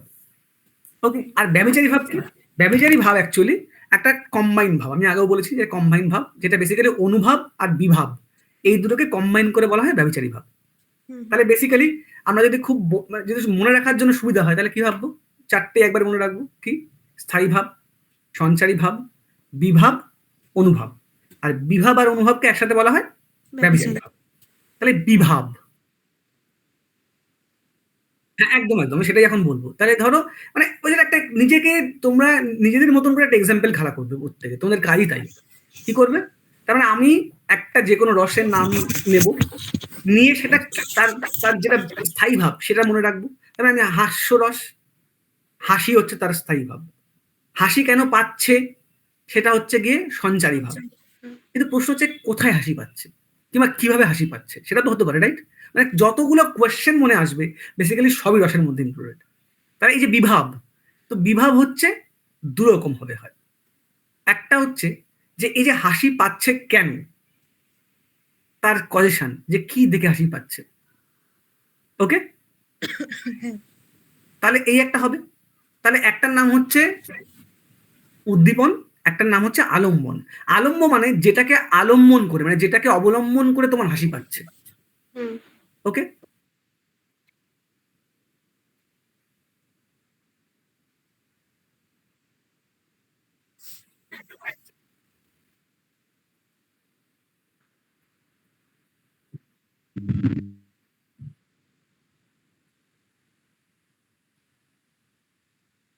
এটা হচ্ছে উদ্দীপন, আলম্বন। আলম্বন, হ্যাঁ।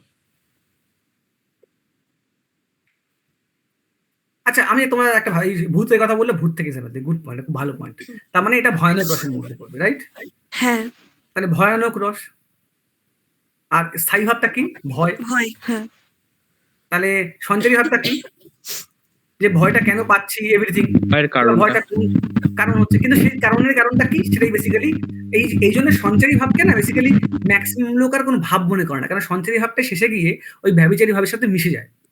ওকে? হ্যাঁ, এবার তাহলে কারণটা যদি ভাবি, যে ধরো এই বললে যে তুমি ভূত দেখে ভয় পাও, তাহলে কি ব্যাপারটা অনেকগুলো সঞ্চারী ভাব এসে একটা কনস্ট্যান্ট ভাবে মানে মিলিত হয়েই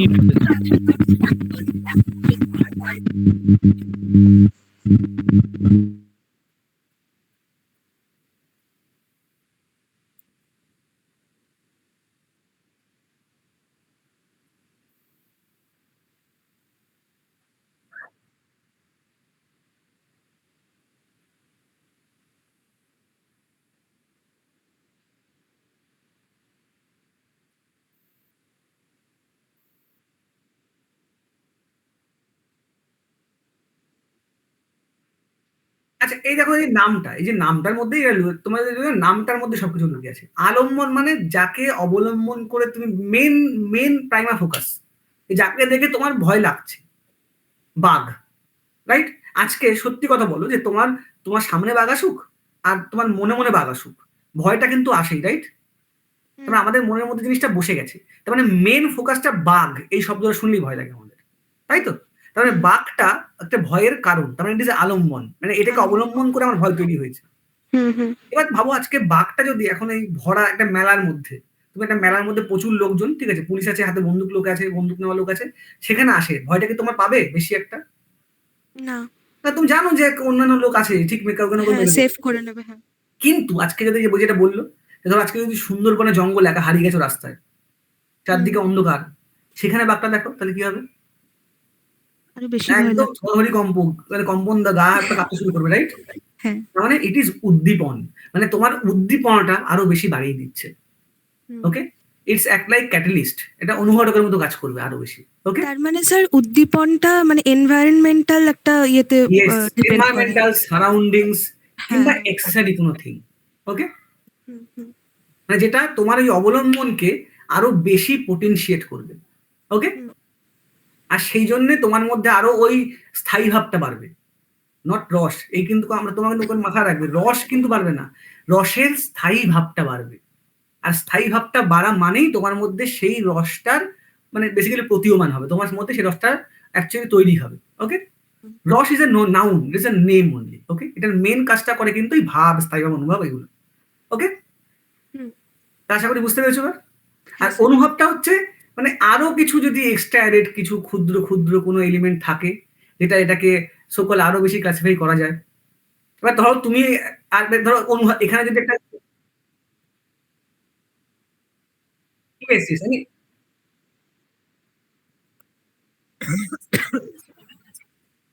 ঠিক আছে, তো এই যে ধরো এই অনুভবটা, তাহলে এই যে এক্সপিরিয়েন্স তোমার, এই আমি একটু কি বলছিলাম যে বাক কথাটা শুনলেই তোমার মাথায় ভয় চলে আসবে, রাইট? সো এই যে পুরো থিংটা, এটা তোমরা তোমাদের দুজনের কাজ হচ্ছে কি নিজের একটা এক্সাম্পল খাড়া করা, যে আমি হ্যাঁ, আমার তবে family-তে- আমার একটা কনফিউশন আছে, বলবো কি? নিশ্চয়ই নিশ্চয়ই। হ্যাঁ, বলছিলাম যে এই অনুভবের যে ব্যাপারটা, এই অনুভবের ব্যাপারটা হচ্ছে যে কনস্ট্যান্ট যে ভাবটা থাকছে, তার সাথে সাথে তো আরো অন্যান্য অনুভাবগুলো থাকছে। হ্যাঁ, মানে অ্যাসোসিয়েটেড ছোট ছোট ভাব যেগুলো একদম হয়তো তাই। ভয়ের আমরা সাথে ধরো আমাদের হাতটা খাচ্ছে, ভয়ের রসটা থাকতে পারে, বা আরো অনেকগুলো রস ছোট ছোট থাকতে পারে। অ্যাকচুয়ালি ধরো এই যে ধরো একটা এই রসটা অ্যাকচুয়ালি সিচুয়েশন ডিপেন্ডেন্ট জিনিস, তো তাই তুমি বলে প্রত্যেকে নিজেকে একটা এক্সপিরিয়েন্স কল্পনা করতে হবে। আমি বললাম যে আমি একটা জঙ্গলের মধ্যে অন্ধকারে হেঁটে যাচ্ছি, জঙ্গলটা অটোমেটিক আমাকে একটা সারাউন্ডিং দিচ্ছে, তাই তো? হুম। তাহলে এইটা হবে প্রথম কি ভাব? এটা হবে হচ্ছে বিভাবের সেই পোর্শনটা যেটা ওই যে বললাম উদ্দীপনা। তার মানে আজকে জঙ্গলে বাঘ থাকুক কিংবা না থাকুক, অন্ধকার রাস্তায় হাঁটতে কিন্তু আমার ভয় লাগবেই, তাই তো? হুম, হুম। সাথে যদি ঝিঝি পোকা ডাকে, উপর থেকে যদি একটুখানি একটা কারাং করে একটা বাজ পড়ে, রাইট? হ্যাঁ। আজকে ভেবে দেখো, সিনেমা যখন দেখো দেখবে যদি কোনো ভয়ানক ভূতের সিরিজ মানে সিন বানাতে হয়, তুমি দেখবে সেখানে বাজ পড়াটা থাকবেই, হ্যাঁ। অন্ধকার রাত্রি থাকবেই, মাকড়সার জাল, রাইট? ইয়েস ইয়েস, আমি সেটাই বলছি। তার মানে এই যে এলিমেন্ট গুলো যেটা তোমার মধ্যে অলরেডি একটা ভয় চালু করে দিয়েছে, তাই তো? হুম। তার মানে এইটা হচ্ছে সেই বিভাবের কোন পোর্শনটা উদ্দীপন, রাইট? সেটাই। এবার এইটা হওয়া, তুমি দেখো রাস্তা থেকে আমি হাঁটছি, আমি চারদিকে তাকাচ্ছি, রাইট? পিছনে কেউ আসছে কিনা, পিছনে কেউ আসছে কিনা, গা হাত পা কাঁপা শুরু হয়ে গেছে, রাইট? হুম। এবং সাথে সাথে রিলেটেড অ্যাসোসিয়েটেড জিনিস শুরু হয়ে গেছে, ভয় পেলে আমাদের যা হয়, ঘাম শুরু হয়ে গেছে, তাই তো? হুম, হুম। তাহলে এইগুলো সেই অনুভবের মধ্যে পড়ে। এবার হঠাৎ করে কি হলো, সামনে বাঘ চলে আসলো, তুমি কি একবারও বিচার করবে বাঘটা বুড়ো, নকল, খেলনা? কখনো করবো না, রাইট? কেননা আমাদের প্রি এক্সপিরিয়েন্সড, আমাদের মাথায় অলরেডি বসে আছে বাঘ মানেই ভয় পেতে হবে।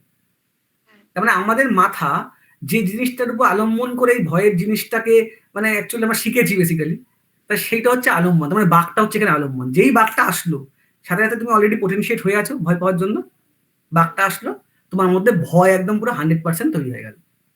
আলটিমেট এই যে 100%, তুমি রাতের বেলা অন্ধকারে কিন্তু ভয় পাচ্ছিলে, কিন্তু বাঘটা যখন আসলো তোমার মধ্যে সেই ভয়ের অন্তিম প্রকাশ ঘটলো, বাবা গো মাগো বলে অজ্ঞান হয়ে গেলে, ফিট হয়ে গেল।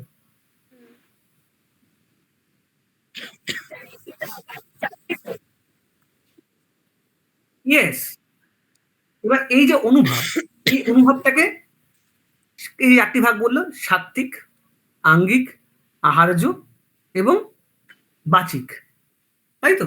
তার মানে এই দেখো, এই শব্দগুলোর মধ্যে বলছে সাত্ত্বিক, মানে যেটা নিজে থেকে অরিজিনেট হয়, যেটা অটোমেটিক ইনবর্ন, তাই তো? অন্ধকার রিফ্লেক্স, ইটস রিফ্লেকশন। তার মানে অন্ধকার দেখলে পৃথিবীর এমন কোনো মানুষ নেই যার ভয় হয় না, প্রত্যেকের ভয় হয়। কেউ বলে কেউ বলে না, কিন্তু ভয় প্রত্যেকের হয়। এটা রিকারেন্ট আমাদের ন্যাচারাল রিফ্লেক্স। ওকে, এবার হচ্ছে তোমার হচ্ছে আহার্য বিষয়। তার মানে ধরো যে আজকে তোমার সামনে থেকে ভূতটা যদি সুন্দর জামদানি শাড়ি পরে মুখে মেকআপ করে আসে, তোমার ভয় লাগবে? হাসি পাবে। তাহলে সেখানে ভয়ের না রস তৈরি হবে না, হাসির রস তৈরি হবে। কিন্তু হয়তো ঠিক সাদা কাপড় পরে আছে, যেন আমাদের সিনেমায় দেখায়, রাইট? দাঁত দুটো মূলের মতন বেরিয়ে আছে, তাই তো? তাহলে সেইটা কি হবে? সেটা হচ্ছে যে আহার্য বিষয়ের মধ্যে পড়বে। আর তারপরটা কি আছে? তারপরে হচ্ছে গিয়ে সাত্ত্বিক আহার্য। তাহলে হচ্ছে এবার ধরো ভূতটা তোমার কাছে আসলো, এসে তোমাকে বলে কি রে কেমন আছিস, এই নাকে নাকে কথা, রাইট? তাহলে এই যে তোমার বাচিক, যে তোমাকে কথা বলে সে কিরকম ভয় পেয়ে। আচ্ছা, ভূত দেখলে কি শুধু ভয় লাগে? আজকে যদি কোনো গুন্ডা এসে মাথা বলে কি রে তোকে আজকে মেরে দেবো, ভয় লাগবে না? হ্যাঁ। তাহলে এই যে বাচিক, যেখানে কথা বলা, তার টেকনোলজি, শব্দ, যে বলো সাউন্ডিং, রাইট? এই সমস্ত কিছুতে হবে। ওকে, তো এইগুলো ছোট ছোট ভাগ, এগুলো প্রত্যেকটাই যে ক্লাসিফিকেশন করা হচ্ছে, এগুলো বড্ড মানে কি বলবো, এটা ওই সমস্ত মানুষের এক্সপিরিয়েন্স একসাথে গ্যাদার করে ভরত এই কাজটা কিন্তু আমাদের কাছে প্রথম করলেন। ওকে, কিন্তু আমরা এখন ইয়েস ইয়েস 33 সঞ্চারী ভাব আছে। এবার এই কোশ্চেনটা পরীক্ষা আসে যে সঞ্চারী ভাব কতগুলো, এই কোশ্চেনটা পরীক্ষা খুবই আসে, ঠিক আছে? 33টা। কোনো দরকার নেই, আমি শুধু বলছি বিশ্বাস করো, তোমরা যদি এই কোশ্চেনটা সঞ্চারী ভাব থেকে যদি সেরকম কোনো কোয়েশ্চেন আমি খুব একটা দেখিনি। না আসে, ওই আসে সঞ্চারী ভাব কটা, ঠিক আছে? তো কিন্তু প্রশ্ন হচ্ছে কি, যদি আসে এই জিনিসটা, তখন তোমরা যেটা করবে, তোমরা ওই সিচুয়েশনটা চিন্তা করবে। ধরো যদি কোনো নাম দিয়েও কোশ্চেন আসে, এইটা কোন ভাবের মধ্যে পড়ে, তখন তোমরা কি করবে? তখন তোমরা ওই যে নামটা দেবে সেটা দিয়ে চিন্তা করবে কি এই জিনিসটা কোথায় কার মধ্যে হয়, ব্যাস, তাহলে তুমি বুঝে গেলে। ওকে, এই বললাম গা হাত পা কাঁপা। আমাদের গা হাত পা কখন কাঁপে? ভয় পেলে। আমাদের গা হাত পা সবচেয়ে বেশি কাঁপে হচ্ছে ভয় পেলে। তার মানে এই যে কম্পন, এই যে শব্দটা আছে সঞ্চারী ভাবের মধ্যে, ঠিক আছে? তাহলে কম্পন যখন আসবে, সেটা কার কার সঞ্চারী ভাব? বেসিক্যালি ভয়ানক সঞ্চারী। ওকে, জুগুপ্সা, মানে ধরো একটা জুগুপ্সা মানে হচ্ছে কি, চারদিকে তাকাচ্ছি, মানে একটা সন্ধানী দৃষ্টি, যেটা দিয়ে কি করছি আমি, সেটা হচ্ছে ভয়ানক ভাবের মধ্যে পড়ে, রাইট? আজকে ধরো হাসির ক্ষেত্রে, ধরো এই বলে ব্যাঙ্গার থেকে হাসি, তো যদি হাসি হাসি দাঁত বেঁকিয়ে হাসি, তো যদি এরকম নাম আছে বক্রোক্তি, রাইট? তো এই যে কথাগুলো, শেদ, যে ঘাম হচ্ছে আমাদের, শেদ আমাদের অনেক জায়গাতে হয়। শেদ যেমন ধরো, শেদ মানে ঘাম আমাদের ভয়তে হয়, কষ্টে হয়, সিঙ্গারে হয়। তা শেদ তিনটেরই হচ্ছে সঞ্চারী ভাব। ওকে, তো 33 সঞ্চারী ভাবে ডিফারেন্ট ভাবে ভাগ করা আছে প্রত্যেকটা ভাগের মধ্যে, এবং এর মধ্যে ম্যাক্সিমামটাই হচ্ছে আবার কোলাইড করে যায়। তো এই নাম মুখস্থ করার কোনো মানে হয় না, জাস্ট নাম্বারটা মনে রাখো, যে সঞ্চারী ভাব 33টা। এবং যদি এরকম কোনো কিছু সিচুয়েশন আসে, তো তুমি সেটা মনে রাখবে। ওকে, তাহলে রসের চ্যাপ্টারটা এখানেই শেষ করব। তার আগে মানে রস, সকল নেমিং অফ দ্য রস এবং ক্লাসিফিকেশন, তার মাঝখানে লাস্ট একটা কথা বলবো, যে সুমিতা যেটা বললো যে রসের সংখ্যা কটি। তাহলে রসের সংখ্যা কটি? 9টা। রসের সংখ্যা 8টি। 8টি। আচ্ছা। প্রথমত অভিনব গুপ্ত কোনদিন রসকে, শান্ত রসকে রসের মধ্যে ইনক্লুড করেনি। আমি জানি না যে এটা কে প্রথম চালু করেছে, আই ডোন্ট নো, ইভেন অভিনব ভগবান জানে। তো অভিনব গুপ্ত যেটা বলেছেন, মানে এটা কি জানো তো, যদি তোমরা কোনোদিন অরিজিনালি বই পড়ো, যদি কোনো সময় হয়, এত ইন্টারেস্টিং জিনিস, যে এই যে আমি এতগুলো কথা বললাম, তুমি ভেবে দেখো যে ভয় আমাদের সবারই লাগে, রাইট? মানে সবারই একটা অদ্ভুত ফিল হয় কিছু দেখলে, সবারই ঘৃণা ফিল হয়। তাহলে এই যে ফিলিং গুলো, এগুলো কিন্তু কমন, তাই তো? আজকে ভাবো যে ভরত কিংবা সেই যুগের শাস্ত্রীরা, মানে উপাচার্য, আচার্য, এরা কি করেছিল? এই কমন জিনিসগুলো খুঁজে, সবার কমনটা কি, তাই তো? তো অভিনব গুপ্ত যেটা বললেন, সেই শান্ত রস, যেটা সকল নবরস বলা হয়, কিন্তু মজার কথা, রসের তারপরে আর অনেকগুলো রস অ্যাড হয়েছে। যে একটু বললে ভক্তি রস, বাৎসল্য রস, রাইট? কেউ বলে হচ্ছে ঘৃণাও একটা রস, আলাদা একটা আলাদা রস, ঠিক আছে? কেউ বলে মতি একটা আলাদা রস। কিন্তু প্রশ্ন হচ্ছে, এরা কেউ কখনো বলেনি যেগুলো রস, এটা বলেছে এগুলো হচ্ছে ভাব। তার মানে প্রিন্সিপাল রস হচ্ছে 8টা originally, not for the net. Okay, আর বাকি যেগুলো অ্যাড করা হয়েছে, বাৎসল্য, এগুলো সব হচ্ছে ভাব, ঠিক আছে? তো এবার নিশ্চয়ই, না না না, এগুলো আমি আসছি, এগুলো এখন বলা দরকার, কিন্তু এগুলো এক্ষুনি বলা যাবে না। প্রত্যেকটা সাবজেক্টের ডেভেলপমেন্ট হয়ে থাকে, মানে পড়বো বলে তখনই পড়বো এরকম নয় কিন্তু। ওকে, তা তোমরা আশা করি রস সম্বন্ধে বুঝতে পেরেছো। হ্যাঁ, বুঝতে পেরেছি। বলছিলাম বাৎসল্যটা কি রস না ভাব তাহলে? দেখো বাৎসল্যটা অ্যাকচুয়ালি ভাব, ইটস নট রং। দশম রস বলে একটা কোয়েশ্চেন এসেছিল, সেখানে আবার হ্যাঁ মানে আমি বাৎসল্য। বলছি, দেখো নেটের পরীক্ষার জন্য বাৎসল্য রস সবসময় দশম রস ধরে যাবে, ঠিক আছে? তাহলে সেক্ষেত্রে ভক্তি রসটা কেন বাদ দেবো বল, রাইট? তো সেই হ্যাঁ। ক্ষেত্রে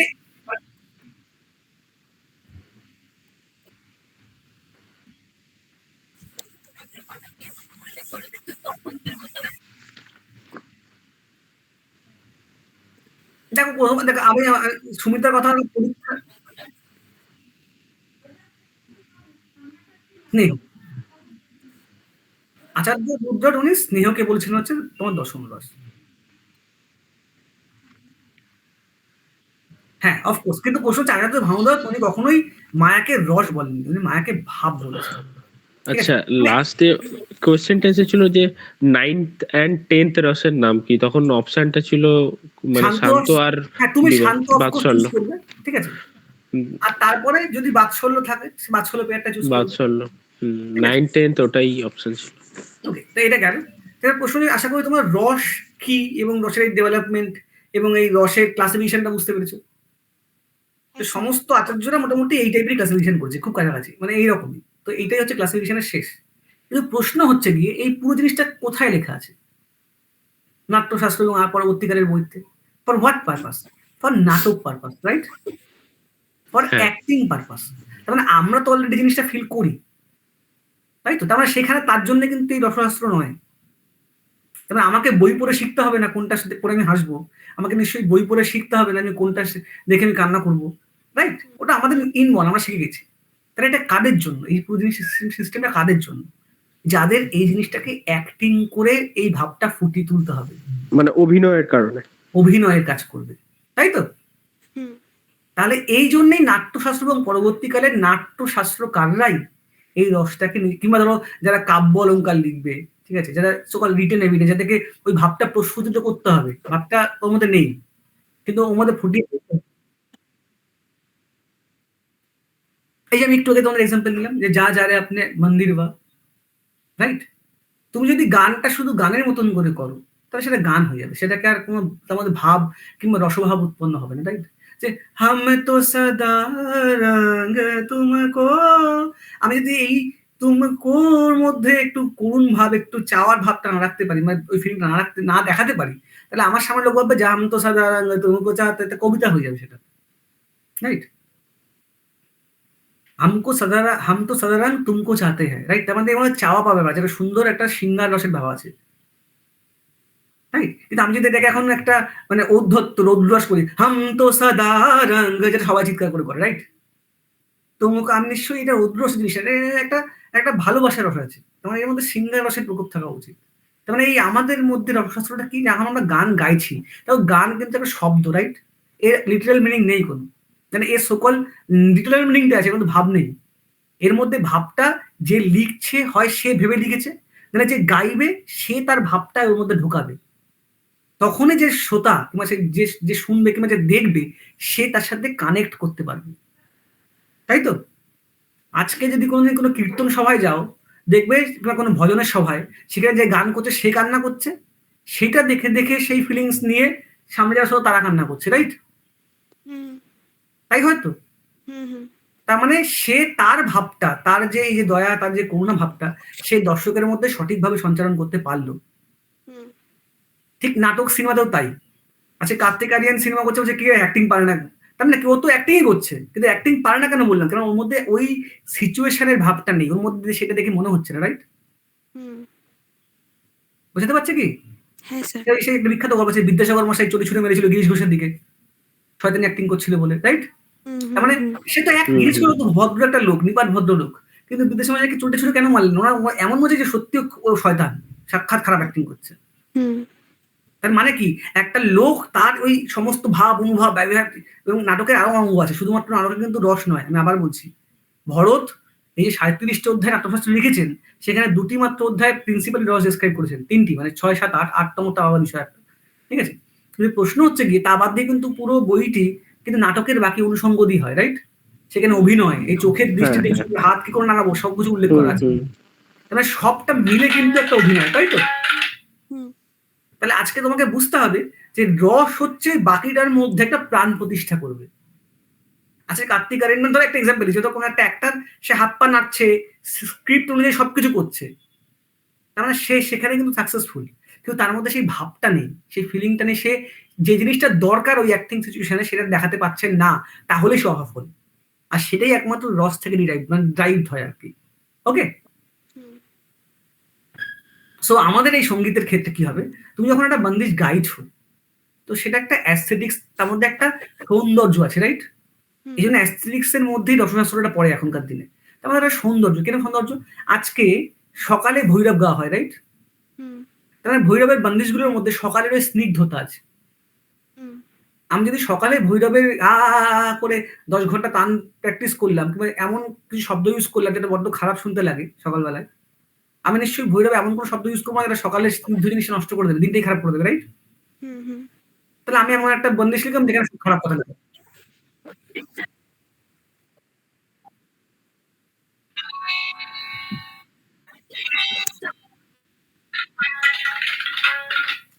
একদমই তাই। তো তো সেটাই বলছি, তার মানে তুমি এই রসশাস্ত্র কিংবা অ্যাস্থেটিক্সটা শিখবে কেন?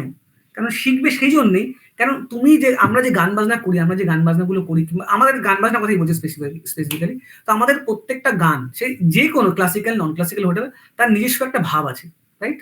তার নিজস্ব একটা চলন আছে, তার নিজস্ব একটা অবয়ব আছে। তোমাকে সেটা ফুটিয়ে তখনই তুমি বেস্ট তুলতে পারবে যখন তুমি সেটা ভালো করে বুঝতে পারবে, তাই তো? তা আজকে যখন কোনো বন্দিশ আমরা গাই, আমরা যদি সেই বন্দিশটা, ওই যে বললাম যে এটা আমি প্রথমে দেখেছিলাম যে এটা আমরা এই পুরো রসটা কিন্তু কার মধ্যে পড়ে, সাহিত্য রসের মধ্যে পড়ে, রাইট? একদম ফার্স্ট লাইট বললাম রস 4 রকম, তাই তো? তো সেখানে 3 নম্বর রসটা ছিল সাহিত্য রস। তার মানে এই পুরো জিনিসটা সাহিত্যের সাথে রিলেটেড। তার মানে একটা জিনিস আমি লিখে দিলাম, তা সেটা ধরো আমি আজকে একটা কবিতা লিখলাম, আমি লিখে মরে গেলাম, কিন্তু আমি কোন ভাবে কবিতাটা লিখলে, কি ভেবে কবিতাটা লিখেছি সেটা কেউ জানে না কিন্তু, তাই তো? যখন তুমি কবিতাটা পড়ছো, তুমি তোমার ভাবটা এখন অ্যাপ্লাই করছো। তো আর তুমি যদি আর একটা অপশন কি হতে পারে, যে তুমি জানো যে আমি কিভাবে কবিতা লিখেছি, তুমি সেটাই লোককে সামনে রিপ্রেজেন্ট করছো। ওকে, আচ্ছা, তাহলে মানে সঙ্গীতে যে সমস্ত রসের ব্যবহার হয় সেটা কি পুরোটাই সাহিত্য রসের মধ্যেই পড়ে? অফকোর্স। আর 2 নম্বর পয়েন্ট কি দেখো, এবার 2 নম্বর পয়েন্ট ধরো, আজকে সাহিত্য আছে মানে কথা আছে, সেটা নয় মানলাম আমি, বন্দিশে আছে ইনস্ট্রুমেন্টেশন, এই ইনস্ট্রুমেন্টেশনে তো কথা নেই, তাই তো? তাহলে সেখানে কেন রস আসবে? সেখানে আসবে অনুভূতির ব্যাপার, যে তুমি যখন কোনো একটা ইনস্ট্রুমেন্টাল পিস, মানে একটা মিউজিক্যাল পিস শুনছো, তোমার মধ্যে কি ফিলিংস আসছে। আজকে খুব সিম্পলের কথা বলি, আজকে হংসধ্বনি রাগটা আমরা জানি, রাইট? হ্যাঁ, আর ধরো দরবারি রাগটা আমরা জানি, হ্যাঁ, হ্যাঁ। কিংবা ধরো জনপুরিয়া রাগটা জানি, দুটো রাগের ক্যারেক্টার কি সেম? না, একটু আজকে হংসধ্বনি খুব চঞ্চল, সারাক্ষণ চলছে, তুমি তান সরগম যা খুশি করছো, সবাই সেভাবেই নেবে, রাইট? কিন্তু আজকে দরবারি গাওয়ার সময় তোমার মধ্যে প্রথমে ভাবতে হবে যে রাগটা অত্যন্ত শান্ত, অত্যন্ত ধীর লয়ে চলে, তাই তো? আমি নিশ্চয়ই হংসধ্বনি রাগের মতন এটাকে বিশাল মানে তান সরগম করে গাইতে পারবো না। অনেক কিছু কন্ডিশনস আছে, মানে করা যায় না। কেন করা যায় না? কেন রাগটার নিজস্ব একটা ক্যারেক্টার আছে, আর সেই ক্যারেক্টারের উপর বেস করে তোমাকে তার একটা রূপ দিতে হবে, তাই তো?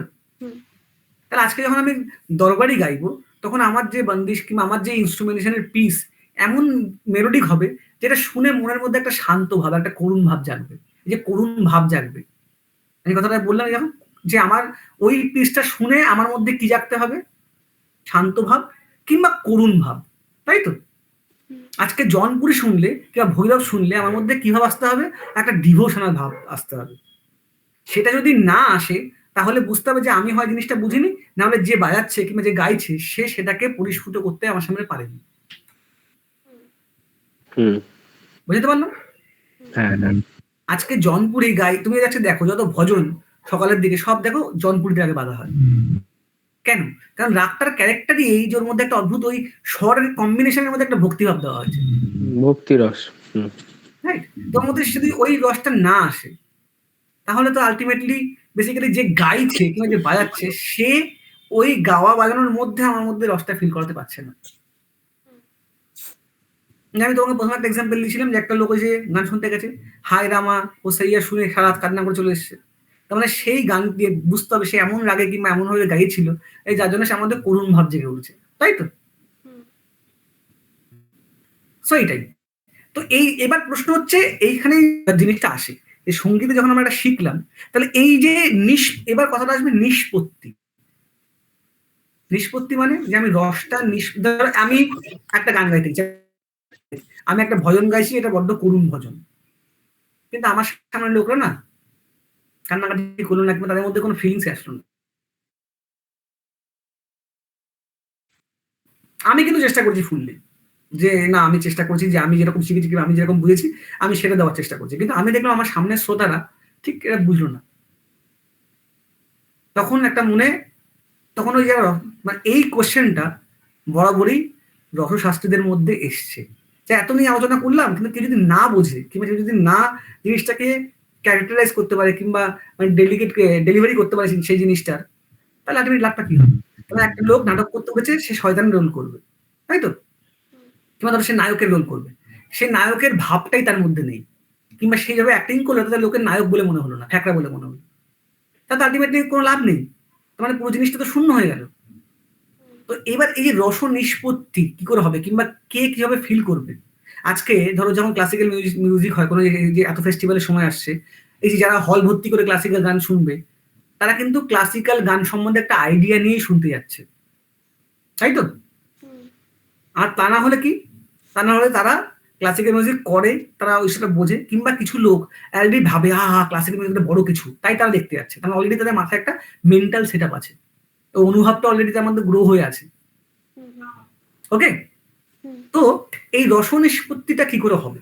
তো এইটা নিয়ে না অনেক দিন ধরে মানে মারামারি চলেছে, এখনো চলে, যে অ্যাকচুয়ালি যে এটার মানে বেসিক্যালি যে ক্যারেক্টার সে কি করে রস নিষ্পত্তি করবে, আর যে শুনবে কিংবা যে নেবে জিনিসটাকে সে কি করে রস নিষ্পত্তি করবে। তো এইটা বুঝতে গেলে চলো আমরা একটা এক্সাম্পল, রান্নার এক্সাম্পল নিই, সবচেয়ে বেস্ট এক্সাম্পল, সবাই তাই দিয়েছে, আমি একটু আলাদা করে দিই আর কি। তো একটা রান্নার এক্সাম্পল, আজকে যখন আমরা কারিমসের পাশ থেকে যাই ধরো, কিংবা ধরো আর্সেনালের পাশ থেকে যাই, কি মনে হয়? ভালো স্মেল পাওয়া যায়। আমার সেটা শুনে ওইটা শুনে কি মনে হয়? খিদে পেয়ে যায় তো? হ্যাঁ, ঘ্রাণে না পায় হয়তো মনে হয় না যাই একটু ঢুকে খেয়ে আসি। দেখো টাকা পয়সা নেই, ধরো তোমার টাকা পয়সা আছে, ধরো তুমি তোমার কাছে তুমি ইউ আর এলিজেবল, তা তুমি খেতে যাবে না ওখানটা? তার মধ্যে আজকে ওই গন্ধ শুকে কিংবা ওই সিচুয়েশনে তোমার মধ্যে কিন্তু অদ্ভুত একটা ভাব তৈরি, খাওয়ার একটা ভাব তৈরি যে খাবো, রাইট? তো তার মানে তোমার মধ্যে রস তৈরি হচ্ছে। তো এই যে রান্না, কিংবা ধরো তুমি বাড়িতে গেলে কেউ রান্না করছে, একজন লোক সে খুব ভালোবেসে রান্না করেছে, তুমি খেয়ে বললে জঘন্য হয়েছে, অন্য একটা লোক খেয়ে বললো না ঠিক আছে, একটা লোক বললো না খুব ভালো হয়েছে। তাহলে এই যে পুরো জিনিসটাকে যে রস কি করে ধরো একজন লোক সে একটা ভালো বিরিয়ানি বানানোর চেষ্টা করছে বাড়িতে, সে জায়ফল দিচ্ছে, সে নুন দিচ্ছে, সে ঘি দিচ্ছে, সে সবকিছু করে অতি সন্ন্যার সাথে গাজন নষ্ট করে দিচ্ছে, কিন্তু দেখো সে কিন্তু এলিমেন্ট অনেক বেশি দিয়েছে। আর একটা লোক বাড়িতে সুন্দর করে শুধুমাত্র ঝুরঝুরে ভাত একটু আলু ভেজে দিয়েছে, একটু ঘি দিয়ে, তাতেই কিন্তু খেয়ে শান্তি হচ্ছে, তাই তো? তার মানে it is not dependent on the elements, it is dependent on how you formulate it, তুমি কি করে ফর্মুলেট করছো কিংবা তোমার সিচুয়েশনটা কি তার উপর, রাইট? তার মানে আজকে যখন তুমি খুব আনন্দ ফুর্তিতে ভোগো যে আমি আনন্দেতে আছি, তখন নিশ্চয়ই তুমি করুণ গান শোনো না, তাই তো? আর যখন আজকে তুমি খুব দুঃখে থাকো তখন নিশ্চয়ই তুমি হরিপ্পা গান শোনো না। তো এই জিনিস নিয়ে প্রচুর কন্ট্রোভার্সি চলছিল একটা সময়। তো প্রচুর যারা এই ধ্বনিবাদী মানে যারা এই রসশাস্ত্রকার, তারা এক একজন একটা মত পেশ করছে, তারা একজন, তার এই নিয়ে মানে বেশিরভাগ নেটের কোশ্চেন এইখান থেকেই আসে। কি কোনখান থেকে আসে? প্রথম আসে যে এই রসসিদ্ধান্তবাদীরা রস কি করে নিষ্পত্তি হবে কিংবা রস যে কি করে লোকে ডেলিভার করবে, মানে যারা অভিনেতা, নট কিন্তু আমরা, কিন্তু পরিষ্কারভাবে শোনো যে আমরা নই, অভিনেতারা, মানে যারা অভিনয় করবে কিংবা যারা রস নিষ্পত্তি করবে, অভিনেতা কিংবা গায়ক বাদক, এখানে গায়ক বাদক যারা ছবি আঁকছে, মানে যারা অন্যকে কিছু দেখাতে চাইছে, তারা কি করে রসটা, নিজের রসটা অন্যের মধ্যে ডেলিভার করবে, তার অনেকগুলো মতবাদ আছে, একে বলে রস নিষ্পত্তি মতবাদ। তো তার সবার প্রথম যে রস নিষ্পত্তিকার সে হচ্ছে ভট্ট লোল্লট। ওকে, তো উনি প্রথমে একটা ফর্মুলেশন করার চেষ্টা করলেন। উনি বললেন আচ্ছা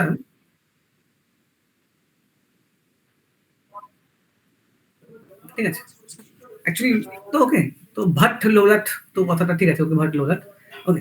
তো ভট্ট লোলাট তো উনি এটা করলেন, উনি বললেন যে আচ্ছা আচ্ছা তোমাকে বলে রাখি, তোমাদের সবাইকে বলে রাখি যে বেসিক্যালি ভরত যদি রস সিদ্ধান্তকার হয়, মানে রস সিদ্ধান্তের প্রণেতা, মানে চালু করেছিলেন অভিনব গুপ্ত এবং আনন্দবর্ধন। আমি আবার বলছি যে এরা হচ্ছে সবচেয়ে বড় প্রচারক। ওকে, কিন্তু এর মাঝামাঝি রসশাস্ত্রের প্রচারক। ইয়েস ইয়েস ওকে, তো এদের এই যে ফ্রম ভরত টু অভিনব গুপ্ত, এই যে মাঝখানে পিরিয়ডটা, তাহলে নিশ্চয়ই এখানে তো আরো অনেক লোক ছিল। তাদের মধ্যে হচ্ছে একজন ওই ভট্ট লোলাট, ওকে, যে নিজে নাট্যশাস্ত্রের টিকা লিখেছিলেন। তাহলে আমরা আজকে একটা জিনিস শিখবো যে নাট্যশাস্ত্রের টিকা কে লিখেছিলেন। আমরা সবসময় পড়ি কে, নান্নগোপাল আর অভিনব গুপ্ত, রাইট? হ্যাঁ, ভট্ট লোলাট নাট্যশাস্ত্রের টিকা লিখেছিলেন। তো সেই টিকা লেখার সময় উনি রফের চ্যাপ্টারটাকে ডেসক্রাইব করার সময় উনি যেটা করলেন, সেই টিকার নাম পাওয়া যায় না এখন আর। ঠিক আছে, তো উনি যে টিকা লিখেছিলেন, তো ওইখানে উনি ডেসক্রাইব করার সময়, মানে এই 10 চ্যাপ্টারটা ভরতের, তো উনি বলেছিলেন দেখো আমি সব তো ভরতেরটা পড়লাম, করে বুঝলাম, তো বুঝে যেটা বুঝলাম যে রস নিষ্পত্তি করা যায় একই ভাবে। কিভাবে? তো ধরো আজকে যে গান গাইছে, সে একটা পাড়ার ফাংশনে গান গাইছে, আর সে আজকে ডোভারল্যান্ড মিউজিক ফেস্টিভ্যালে গান গাইছে। দুটো কি একই রকম হবে? না। কখনোই হবে না। সে নিজে ডিফারেন্ট গাইবে, আর যারা শ্রোতা সামনে বসে থাকবে তাদের ক্যারেক্টারটা আলাদা রকমই হবে, রাইট? পাড়ার শ্রোতা আর ডোভারল্যান্ডের শ্রোতা নিশ্চয়ই একই হবে না। হুম। আর সে যখন পাড়ার মঞ্চে গান গাইবে, আর সে যখন হচ্ছে ডোভারল্যান্ডে গান গাইবে, সেটা নিশ্চয়ই একই রকম গাইবে না। সে চেষ্টা করবে ডোভারল্যান্ডে ভালো গান গাওয়া, আরো ভালো বেটারমেন্ট করা, রাইট? হুম, হুম, হুম। তার মানে এই পুরো জিনিসটা ডিপেন্ড করবে সিচুয়েশনের উপর। ওকে, যে সে কোথায় আছে, তা সেখানে ঠিক ওই সেম সিকোয়েন্সটা আসবে যেটা ভরত বলে গেছে, যে অনুভাব, ব্যভিচারী ভাব, সঞ্চারী ভাব, ওকে, স্থায়ী ভাব, এবং হচ্ছে সবার শেষে রস। তার মানে কি সিচুয়েশন, যে বললাম সিচুয়েশন, কিরকম লোক আছে মানে ক্যারেক্টার্স, ওকে, তারপরে এই যে হল মানে যে ওই আলম্বন উদ্দীপন, রাইট? সবকিছুর উপর অ্যাকচুয়ালি ডিপেন্ড করে যে রসটা কি করে বেরোবে। তার মানে যে রসটা নিষ্পত্তি করতে চাইছে, ধর আজকে এই ক্ষেত্রে গায়ক, সে তখনই একটা রসকে ক্লিয়ার কাট ভাবে রিপ্রেজেন্ট করতে পারবে যখন তার চারিদিকের পরিবেশ এবং সমস্তই ভাব উদয়কারী জিনিসপত্র একদম সিকোয়েন্সে থাকবে। আজকে যদি আমরা খুব ভালো করে মন দিয়ে ভাবো, আজকে কৌশিকী চক্রবর্তী গান করতে গেলে যে রীতিমতন বেনারসি শাড়ি পড়ে যায়, রাইট? হ্যাঁ। আজকে কৌশিকের কথা মাথায় আসলে কিন্তু আমাদের কি মনে হয় প্রথমেই, আহা হা হা, দেখতে পুরো সুন্দর একদম চকচকে থাকবে, রাইট? আজকে এই তবলা দেখছি চন্দন হাতের তবলা, আজকে চন্দন তোদের তবলা যারা বাজায় তাদের প্রত্যেকের মাথায় ঝাঁকড়া চুল, একদম আমাদের মাথায় চলে এসছে, রাইট? যে লম্বা লম্বা চুল থাকবে, তাই তো? হ্যালো, হ্যাঁ, শোনা যাচ্ছে।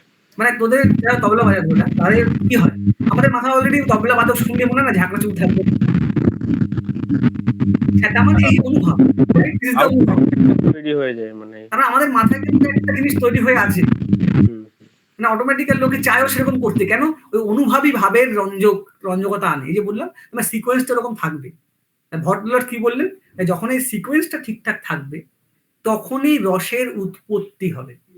তখন যে এই রসটা ডেলিভার করতে চাইছে তখন তার মধ্যে রসের উৎপত্তিটা হবে কখন? যখন সবকিছু একদম এই ভাব অনুভব একটা জিনিস একদম ওই রকম ভাবেই থাকে। একদমই থাকবে। তাহলে উনি যেটা বললেন এটা ভেরি গুড থিং। সেখানে উনি কার দিকে বেশি ফোকাস দিলেন? যে রসটা ডেলিভার করবে, রাইট? তার মানে ওই রান্নার এক্সাম্পল যদি বলি, তাহলে যে রান্না করবে বেসিক্যালি তার উপর ডিপেন্ড করবে যে টেস্টটা কেমন হবে, তাই তো? হ্যাঁ স্যার। ওকে, তার মানে যে রান্না করবে, যে গাইবে, তার চারদিকে সিচুয়েশন, তার কাছে কি ইনগ্রেডিয়েন্ট আছে, এই সবকিছুর উপর ডিপেন্ড করবে টেস্টের উৎপত্তি কিংবা রসের উৎপত্তি। তাই জন্য তার এই বাদটির নাম হচ্ছে উৎপত্তিবাদ।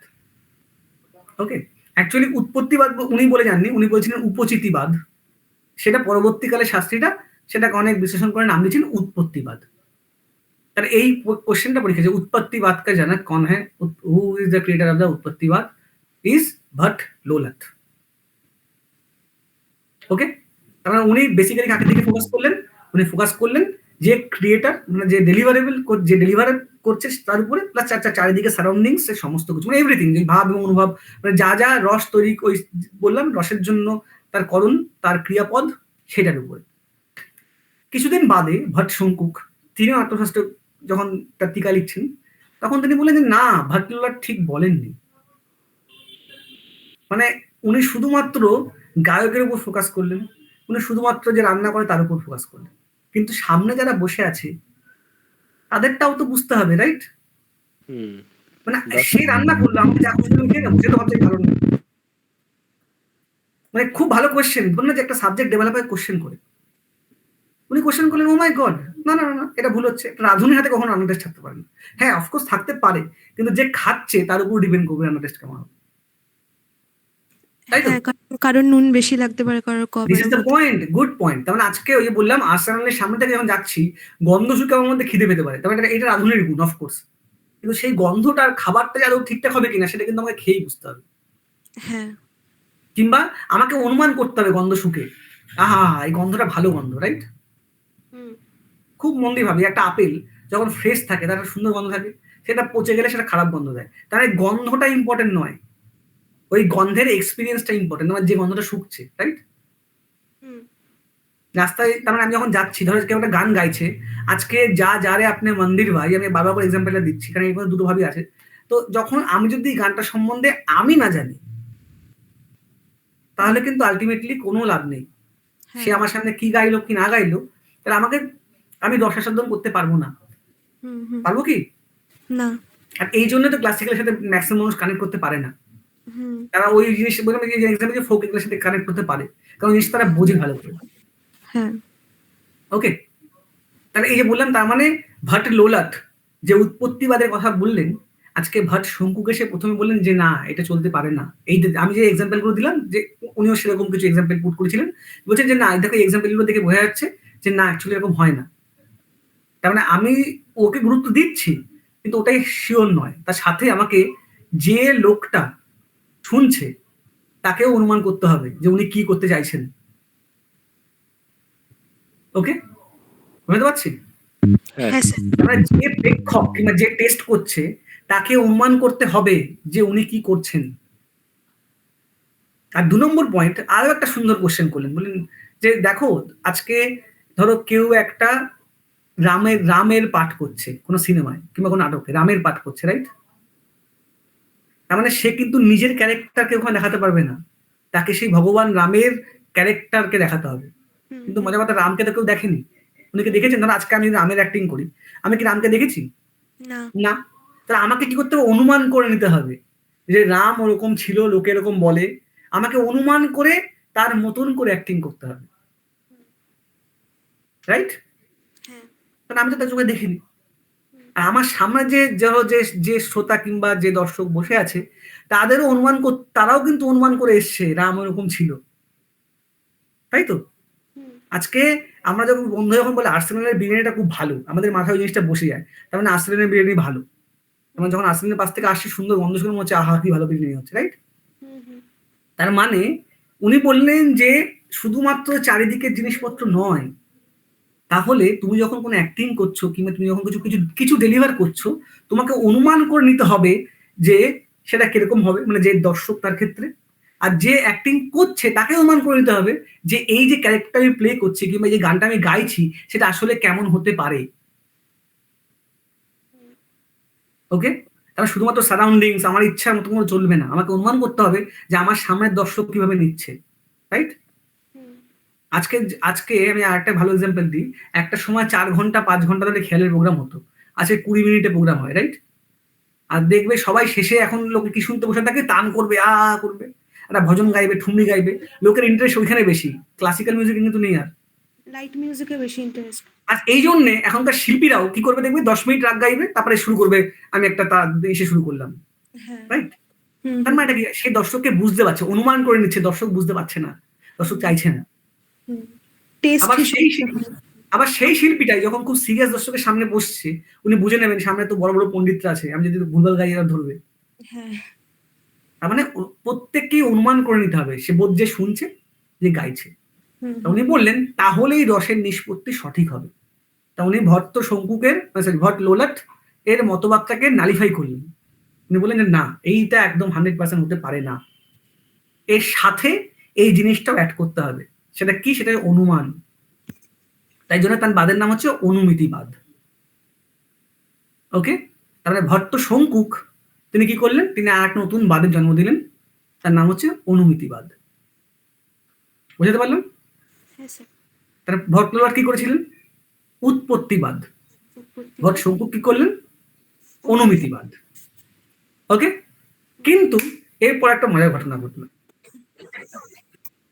অনুকৃতি মানে অনুকরণ, ঠিক আছে?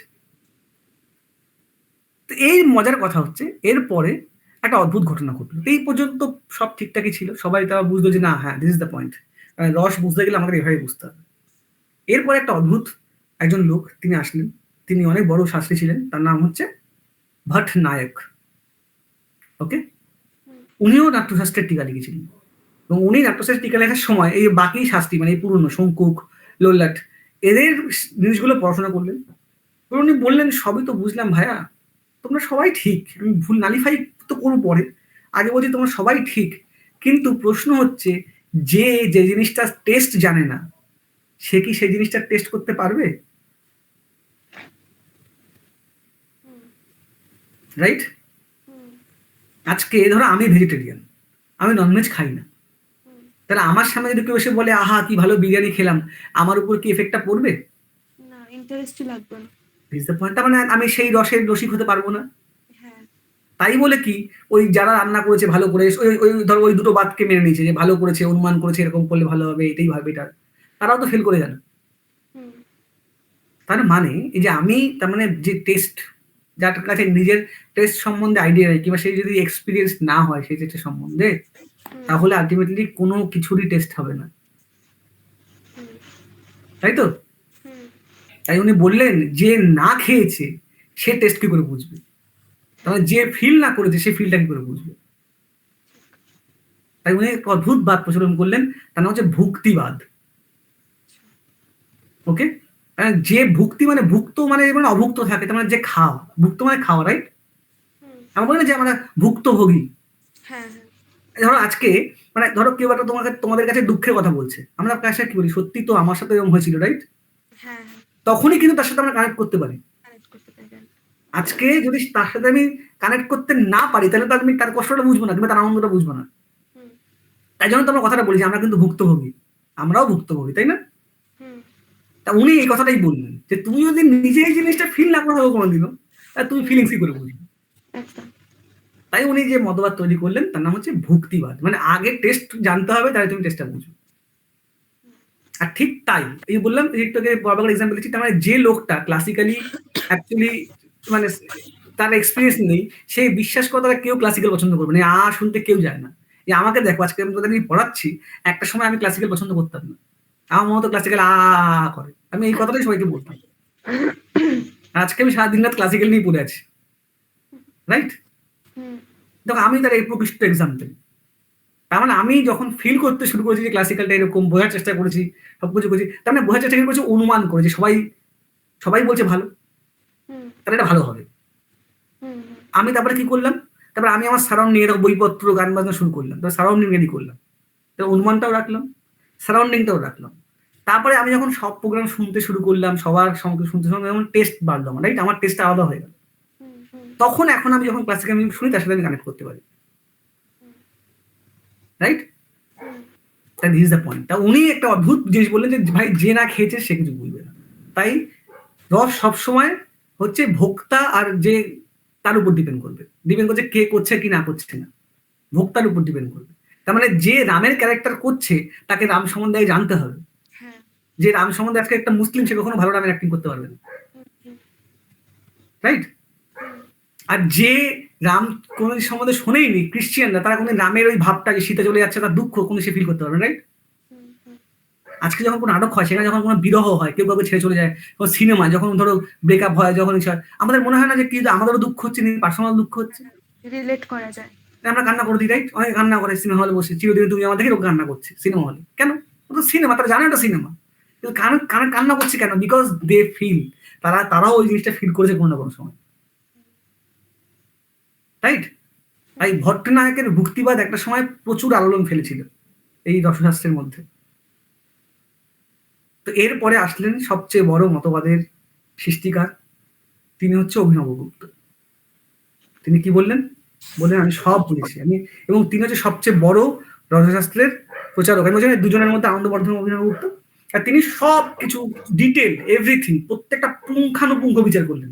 এরকম জাস্ট মুখে বলা না, উনি প্রত্যেকের কাছ থেকে এক্সপিরিয়েন্স নিলেন। শুধু উনি একা নন, উনি সবার কাছ থেকে, কারণ ওনার যে 14 জন গুরু ছিলেন তার মধ্যে এই 5 জন কিন্তু ছিলেন, যার নাম বললাম। আনন্দবর্ধন, ঠিক আছে, এই যে ভট্ট লোলাট, ভট্ট শঙ্কুক, রৌদ্রট, ওকে, শোনা যাচ্ছে? হ্যাঁ স্যার। তো এই যে এই বাকি যে 5 জনের নাম আমি বললাম, এই 5 জন কিন্তু অ্যাকচুয়ালি অভিনবগুপ্তর গুরু ছিলেন, যে গুরুস্থানীয় লোক ছিলেন। আচ্ছা। তো উনি বলেন, দেখুন আমার গুরুরা আমাকে শিক্ষা দিয়েছে, আমি শিখেছি, সব কটা শিখেছি, কিন্তু আমার পার্সোনালি মনে হয় যে চিত্ত যদি শুদ্ধ না হয় তাহলে রসাস্বাদন করা যায় না। মানে বুঝলে? মানে হচ্ছে, ধরো একটা লোক সে সত্যি খুব চেষ্টা করছে, মানে সে খুব চেষ্টা করছে রসটাকে মানে খুব ভালো জিনিস ডেলিভার করার, আমি জানি ওটা ভালো জিনিস, মানে আমিও ফিল করতে পারছি, কিন্তু আমার যদি মেন্টালিটি খারাপ হয়, আমি যদি বলি না না খারাপ হচ্ছে, তাহলে কিন্তু জিনিসটা খারাপই হবে, রাইট? হ্যাঁ। মানে আমি কিন্তু জানি যে জিনিসটা ভালো জিনিস, কিন্তু আমি লোকের সামনে বলবো খারাপ গেয়েছো। হ্যাঁ। বলছি না যে এই জিনিসটা তো লেখাপড়ার জিনিস নয়, যে না লেখাপড়া লিখে দিয়েছি ভালো হয়েছে, এই জিনিসটা ফিলিংস এর জিনিস, তাই না? আমি যেটা লাস্ট পর্যন্ত ডেসক্রাইব করবো সেটাই অ্যাকচুয়ালি সেটাই অ্যাকসেপ্টেড হবে। তা আমি একটা সুন্দর গান শুনতে গেছি, সেখানে সবাই সুন্দর গান বাজনা করছে, সবকিছুই ভালো ছিল, এভরিথিং, আমারও ফিল ভালো হয়েছে, আমি বললাম না ঠিক ভালো পারেনি, তাহলে কিন্তু পুরো জিনিসটার ভ্যালু ইজ ইকুয়াল টু 0 হয়ে গেল। তাই জন্য অভিনবগুপ্ত বললেন যে এই পুরো রস, এই পুরো সিস্টেমটা তখনই সাকসেসফুল হবে যখন মানুষের অভিব্যক্তিটা ভালো হবে। আমি একটা ভালো গান শুনে উঠে যদি ক্ল্যাপ না করি, তাহলে বেসিক্যালি গানটা আমার ভালো লাগেনি, তাই তো? আমি যদি সহর্ষে প্রাণ খুলে না বলতে পারি যে হা হা হা কি গাইলেন, কেয়া বাত কেয়া বাত, তাহলে কি করে বুঝবো যেটা ভালো?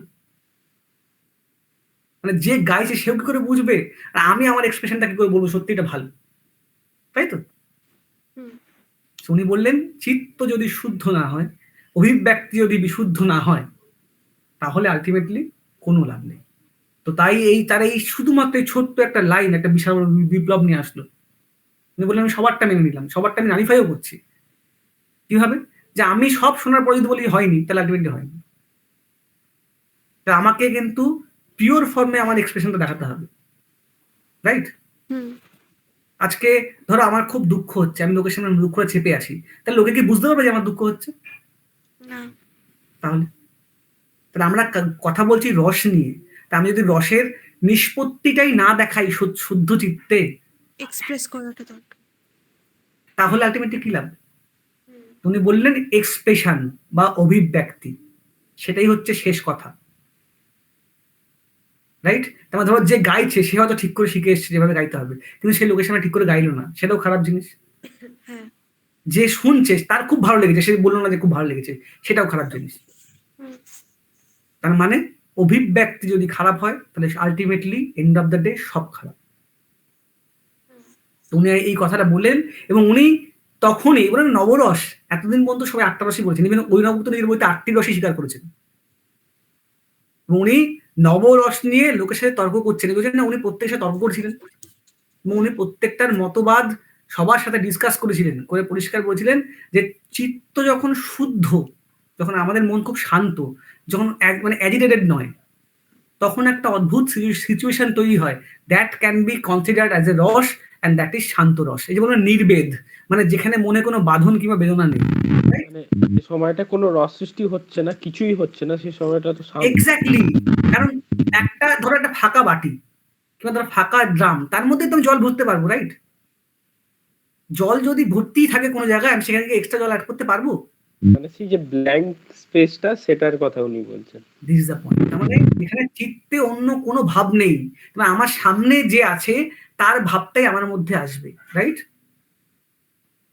আজকে ধরো আমি তোমার যদি খিদে, তুমি ধরো তুমি আজকে বন্ধুদের সাথে প্ল্যান করলে আজকে দুপুরবেলায় আমি আর্সেনালে যাব, ঠিক আছে? দুপুরের লাঞ্চটা আমি ওখানে করবো, ভালো বিরিয়ানি সব জানি, সব কিছু এভরিথিং গুড, কিন্তু তুমি জাস্ট যাওয়ার আগে না বাড়িতে তুমি ভাত খেয়ে গেলে, হাজার ভালো বিরিয়ানি দিলেও তুমি কি খেতে পারবে ওখানে গিয়ে? না। তোমাকে তোমার পেটটা তো আগে এমটি রাখতে হবে, যদি এমটি রাখো তখনই তুমি টেস্টটা ভালো করে চর্বজস্ব করে নিতে পারবে, রাইট? শান্ত হচ্ছে সেই স্টেট যেখানে তুমি সব জানো, you have plan, you have emotions, কিন্তু সেখানে তোমার মেন্টাল স্টেটটা পিওর। এই যে বললাম, কারণ উনি কি বলেছিলেন, শুদ্ধ চিত্ত না থাকলে, শুদ্ধ চিত্ত তখনই যেমন তোমার মন শান্ত থাকবে, তাই তো? আজকে ধরো একজন গান গাইছে, খুব ভালো গান গাইছে, সে আমার শত্রু, তাকে আমি শত্রু বলে মনে করি। সে ভালো গান গাইলেও আমার তার মুখটা দেখলে আমার মধ্যে একটা অদ্ভুত অসুয়া তৈরি হবে, রাইট? তখন কি আমার গানটা ভালো লাগবে? না। এটাই পয়েন্ট। তাই উনি বললেন যে মাইন্ডের স্টেটটার জন্য শান্তরসকে রস হিসাবে কনসিডার করা উচিত, উচিত নট রস। আর 2 নম্বর পয়েন্ট হচ্ছে যে যেহেতু দেখো, শূন্য না থাকলে পৃথিবীতে কিছু কোনো সংখ্যা তৈরি হয় না, রাইট? যে 1 2 3 তুমি যাই বসো না কেন, শূন্য ইজ দ্য প্রিন্সিপাল নাম্বার, তাই তো? এই জন্য তো ভারত শূন্য স্কোর করে পৃথিবীতে এত বিখ্যাত হয়েছে। So this is the point. তাই সেই শূন্য স্টেটটা হচ্ছে গিয়ে শান্ত স্টেট বা নির্বেদ স্টেট। আর ওই সময় রসের নিষ্পত্তি সবচেয়ে বেটার ভাবে হয়। তাই উনি এর নাম দিলেন অভিব্যক্তিবাদ। ওকে, তো পরীক্ষায় প্রচুর কোয়েশ্চেন আসে এখান থেকে, মানে প্রত্যেক বছর কোয়েশ্চেন আসে এই বাদ নিয়ে, একটা নাম দিয়ে বলে কে বাদ তৈরি করেছে, কি তৈরি করেছে, ইত্যাদি ইত্যাদি। এবং ইউজিসি এত বড়, খুব কি বলবো, খুব খারাপ ভাবে বলছি, মানে এতটাই মানে নির্বোধ, নট নির্বেদ, যে ওরা নামটা প্রথম ঠিক করে উচ্চারণ করতে পারেন না। ওরা ভুক্তিবাদকে বলে মুক্তিবাদ। মুক্তিবাদ বলে পৃথিবীতে কোনো বাদ নেই, ফার্স্ট অফ অল। তাহলে এটা ভুক্তি, ভুক্তি মানে খাওয়া, বোঝা, না খেলে টেস্ট বোঝা যাবে না। তো ভুক্তিবাদ করেছেন হচ্ছে ভট্টনায়ক। আর এই যে একটু বলে অনুকৃতিবাদ, ঠিক আছে? তো এটাকে বেসিক্যালি উনি আনছেন অনুমিতি, তো সেটাকে ভবিষ্যতে অনুকৃতি বা অনুকরণ থেকে করা হয়েছে। তো এরকম প্রচুর অফ টার্ম থাকবে, তোমরা কেউ কনফিউজ হবে না। অনুকৃতি ছিল, হ্যাঁ, অনুকৃতিবাদী ছিল মানে লেখাটা ওই কোশ্চেন পেপারে। আমি সেটাই বলছি, আমি সেই তো বললাম। তো দ্যাটস ওয়াই তোমরা কিন্তু কনফিউজ হবে না। তো অনুকৃতিবাদ ইজ ইকুয়াল টু বেসিক্যালি অনুমিতিবাদ। ওকে, আর স্যার বলছি কি যে যেটা ওই মানে 9th যে রসটা শান্ত রস, হ্যাঁ। এটা তো মানে অভিনব গুপ্তা তো মানে উনি 8টা রসের কথাই বলেছিলেন, তাহলে শান্ত রসটা মানে এলো কোথা থেকে, মানে কে এবার দেখ, first- এই যে বললাম যে শান্ত রস হচ্ছে সবচেয়ে বড় পয়েন্ট, তোমার হয়তো শখ হয়ে যাবে শুনে, যে ভরতই প্রথম শান্ত রসের প্রবর্তক। উনি বলেছিলেন Shanta rasa can be as a can be considered. Okay, নাট্যশাস্ত্রে কিন্তু পরিষ্কার শান্ত রসের উল্লেখ আছে, কিন্তু প্রশ্ন হচ্ছে গিয়ে প্রিন্সিপাল রস 8টি। হুম, প্রিন্সিপাল মুখ্য রস হচ্ছে রস 8টি, 8টা। হ্যাঁ। গৌণ রস হচ্ছে ডিফারেন্ট, 12 13 14 15 16 এখন 17টা আছে। হুম হুম ওকে, এবার যেহেতু বুঝি না যে অভিনব গুপ্ত হচ্ছে দ্য বেস্ট প্রচারক অফ দ্য রস থিওরি, তা উনি এই সবার সাথে ঝামেলা করে এটা বলেছিলেন যে 9th rasa can be considered as a Shanta rasa. Hmm হুম শান্তকে একটা রস হিসেবে দিতে হবে, মানে শূন্যটাকেও ধরতে হবে যে অ্যাজ এ রস। ওকে, হুম তার পরবর্তীকালে যারা রসশাস্ত্রী, তো তারা যেটা করেছিলেন, তারা যারা এরপরে হচ্ছে আরো বিখ্যাত বিখ্যাত লোক আছে, তো সেই বিখ্যাত লোকের মধ্যে যেমন ধরো জগন্নাথ, কবি জগন্নাথ আছে, ঠিক আছে? তার কথা আমি এক্ষুনি বলেই ক্লাসটা শেষ করবো আর কি। তো এবং এরপরে হচ্ছে কবিশেখর, রাজশেখর, এরা হচ্ছে সবাই একটা শাস্ত্রী, অভিনবগুপ্তের মতোই, তাদের পড়তে হয় না, কারণ ওগুলো ম্যাক্সিমামটা সাহিত্যের জন্য কাজে লাগে। তো তারা পরবর্তীকালে এই শান্তরসটাকে মান্যতা দিয়েছিল যে না ঠিক আছে, আমরা কনসিডার করছি। আচ্ছা। ওকে, কিন্তু এর পরবর্তীকালে যতগুলো রস আছে, এই যে বাৎসল্য, ভক্তি, মোহ, মায়া, ঠিক আছে, ঘৃণা, এগুলোকে আর প্রিন্সিপাল রসের মধ্যে কোনো জায়গা দেওয়া হয়নি। এগুলো হচ্ছে ওই কিছু স্কুল, মানে ধরো আজকে এই যে বললো যে রূপ গোস্বামী এবং সনাতন গোস্বামী, যারা বৈষ্ণব মানে বৈষ্ণব স্কুলের মধ্যে পড়ে, তারা কিন্তু 12টা রসের নাম দিয়েছে। কিন্তু মনে কথা, তারা কিন্তু 12টা রসকে রস বলেননি, তারা 12টা রসকে মিক্স অ্যান্ড কম্বাইন করে রস বলেছেন। ওরা বলেছেন যে 12টা হচ্ছে ভাব, তার মধ্যে 5টি হচ্ছে মুখ্য ভাব, আর বাকি হচ্ছে 7টি গৌণ ভাব। গৌণ।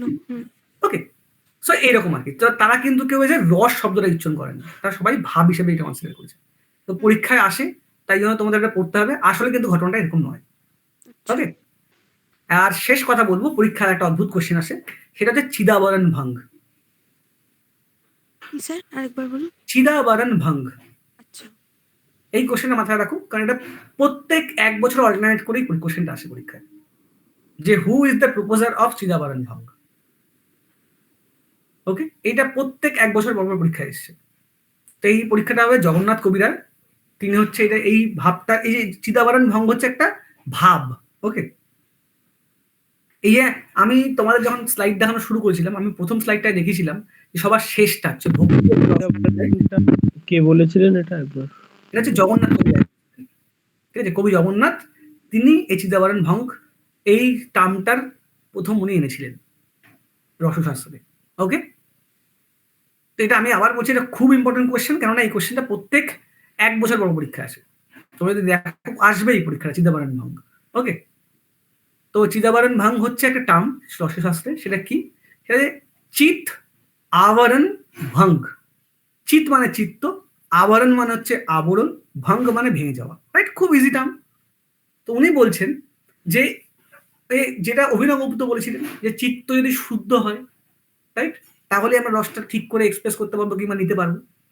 তো উনি সেটাকে আরো দার্শনিক ভাবে উনি সেটাকে একটা টার্মিনোলজি দিলেন, অভিব্যক্তিবাদের একটা টার্মিনোলজি তৈরি করলেন। সেটা অন্য থেকে আলাদা হয়ে গেল কি করে?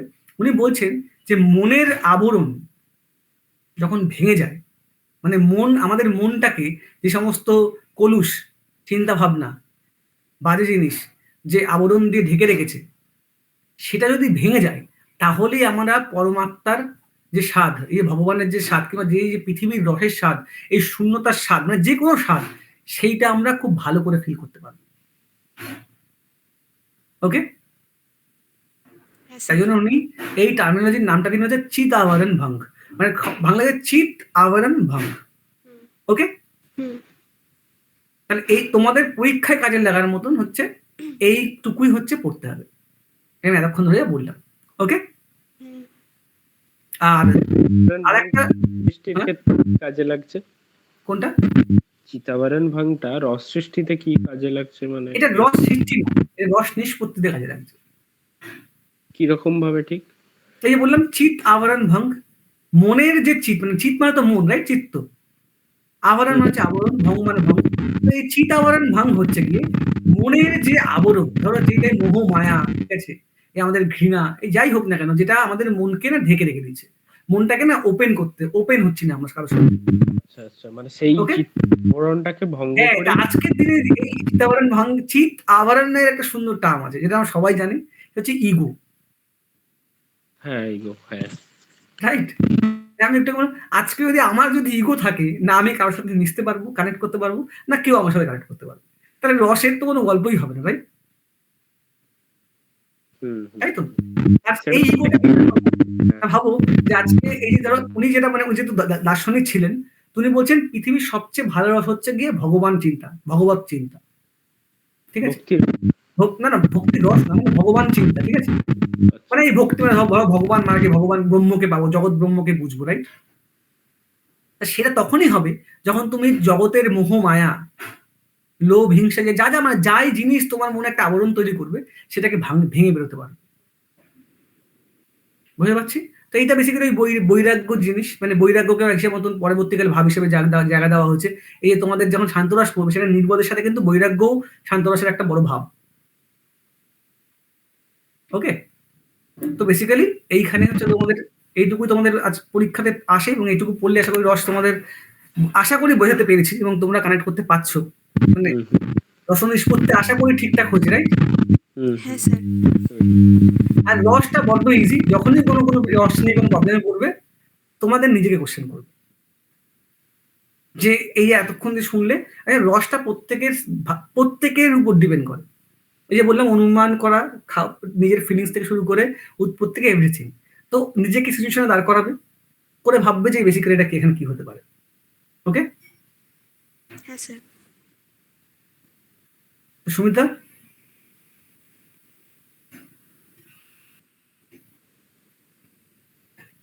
আচ্ছা, আমি আরেকটা পয়েন্ট বলে রাখি, তোমাদের চিদাবারণ ভাঙা বললাম, আরেকটা দেখবে আর কিছু কমন অ্যাস্থেটিক্স এর কোশ্চেন আসে, যে who is the proposer of aesthetics in western music, এই বমগার্টনার। ওকে, লোক এগুলো বলে, তো এগুলো বড্ড লেম টার্ম, এগুলো একদমই ঠিক নয়, ঠিক আছে? বোমগার্টেন, কেউ বলে যে প্লেটো থেকে একটা কোশ্চেন আসে, তো এগুলো শুধু এক মুখস্থ করবে, বিশ্বাস করে এগুলোর সাথে বাস্তবের কোনো মিল নেই, সবই মিথ্যা কথা।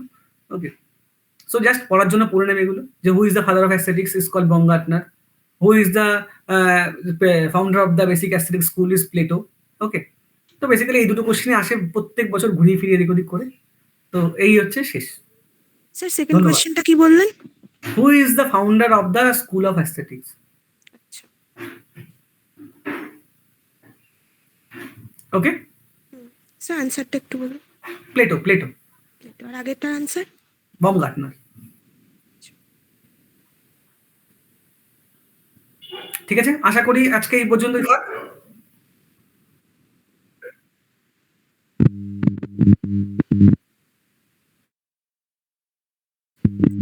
স্যার, অনেকটা খুবই ভালো ঠিক আছে? লেগেছে। একদম পুরো ব্যাপারটা করে একদম তো আমি আবার পুরোটাই শেষে বলবো, দেখো পরীক্ষার জন্য যখন পড়ছো তার মানে নিজস্ব একটা নিজের একটা এইম আছে। এই নেট দিচ্ছ মানে এরপর পিএইচডি ঢুকবে, রাইট? তাই তো? কিংবা কলেজে পড়াবে, হুম, তাই তো? তাহলে আমাকে বলো, যদি তুমি ভবিষ্যতে নেট পেয়ে যাও, কলেজে পড়াও কিংবা পিএইচডি করো, তোমার যারা স্টুডেন্ট হবে তুমি তাদের ঠিকটা শেখাবে নাকি ভুলটা শেখাবে?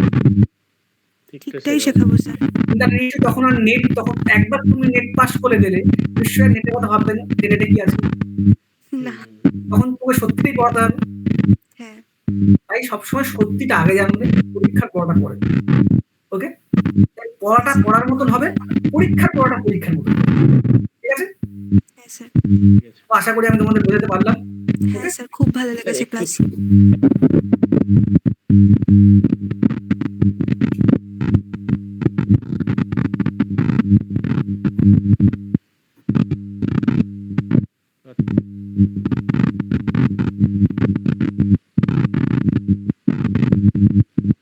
আমি ওটাই ভাবছিলাম যে সুমিতা যখন বললো যে মানে স্যার আর কি সায়েন্টিস্ট, তারপরে আবার বলছেন যে এরকম করেন, তো আমি একটুখানি শকড হয়ে গেছিলাম। মানে এই আর কি, কিছুই নয়। চেষ্টা করছি যে মিউজিকের 1% হলেও যদি সত্যিটা বাইরে আনা যায়। ঠিক আছে? মানে অরিজিনালি যেটা মিউজিকের থিওরি, মিউজিকের ভাব, ঠিক আছে? এখনকার দিনে কেউই পড়ায় না। শুধু আমি নয়, আমি হয়তো খুব 4-5 জনের মধ্যে একজন যেটা নিয়ে ভাবি। ওকে? এখন পর্যন্ত স্যার, এই তোমরা যা দেখো, রিসার্চাল মেন্টালিটিটাই কারোর মধ্যে এখন আর নেই। কিন্তু প্রশ্ন হচ্ছে তুমি যে নেট পাস করবে তোমরা, তোমার তো রিসার্চ করতেই গভর্নমেন্ট পয়সা দেবে, সময় দেবে, রাইট? হ্যাঁ। তা সেই মেন্টালিটি যদি এখনই না থাকে তাহলে পরবর্তীকালে কি করবে? হ্যাঁ, সেই জন্য। আমি আবার বলছি, দেখো আমি ইউজিসির বিরুদ্ধে তো বলি না। নেট খুব ভালো একটা পরীক্ষা, খুব আমরাও নেট পাস করেই গেছি, ঠিক আছে? কিন্তু প্রশ্ন যে সেটা নয়, প্রশ্ন সত্যিটা ইজ ডিফারেন্ট, আর ইউজিসির 40% of question is different. Okay? Hmm, তাই পরীক্ষার জন্য পরীক্ষার মতন করে পড়বে, আর সত্যিটা নিজের জন্য পড়বে, এবং নিজের চিত্ত শুদ্ধির জন্য পড়বে। শুদ্ধ চিত্ত যদি থাকে তুমি যেখানে খুশি যা কিছু করতে পারবে। কিন্তু চিত্ত যদি অশুদ্ধ থাকে তুমি প্রথমে কিন্তু আটকে গেলে, বাধা পড়ে গেলে। হুম।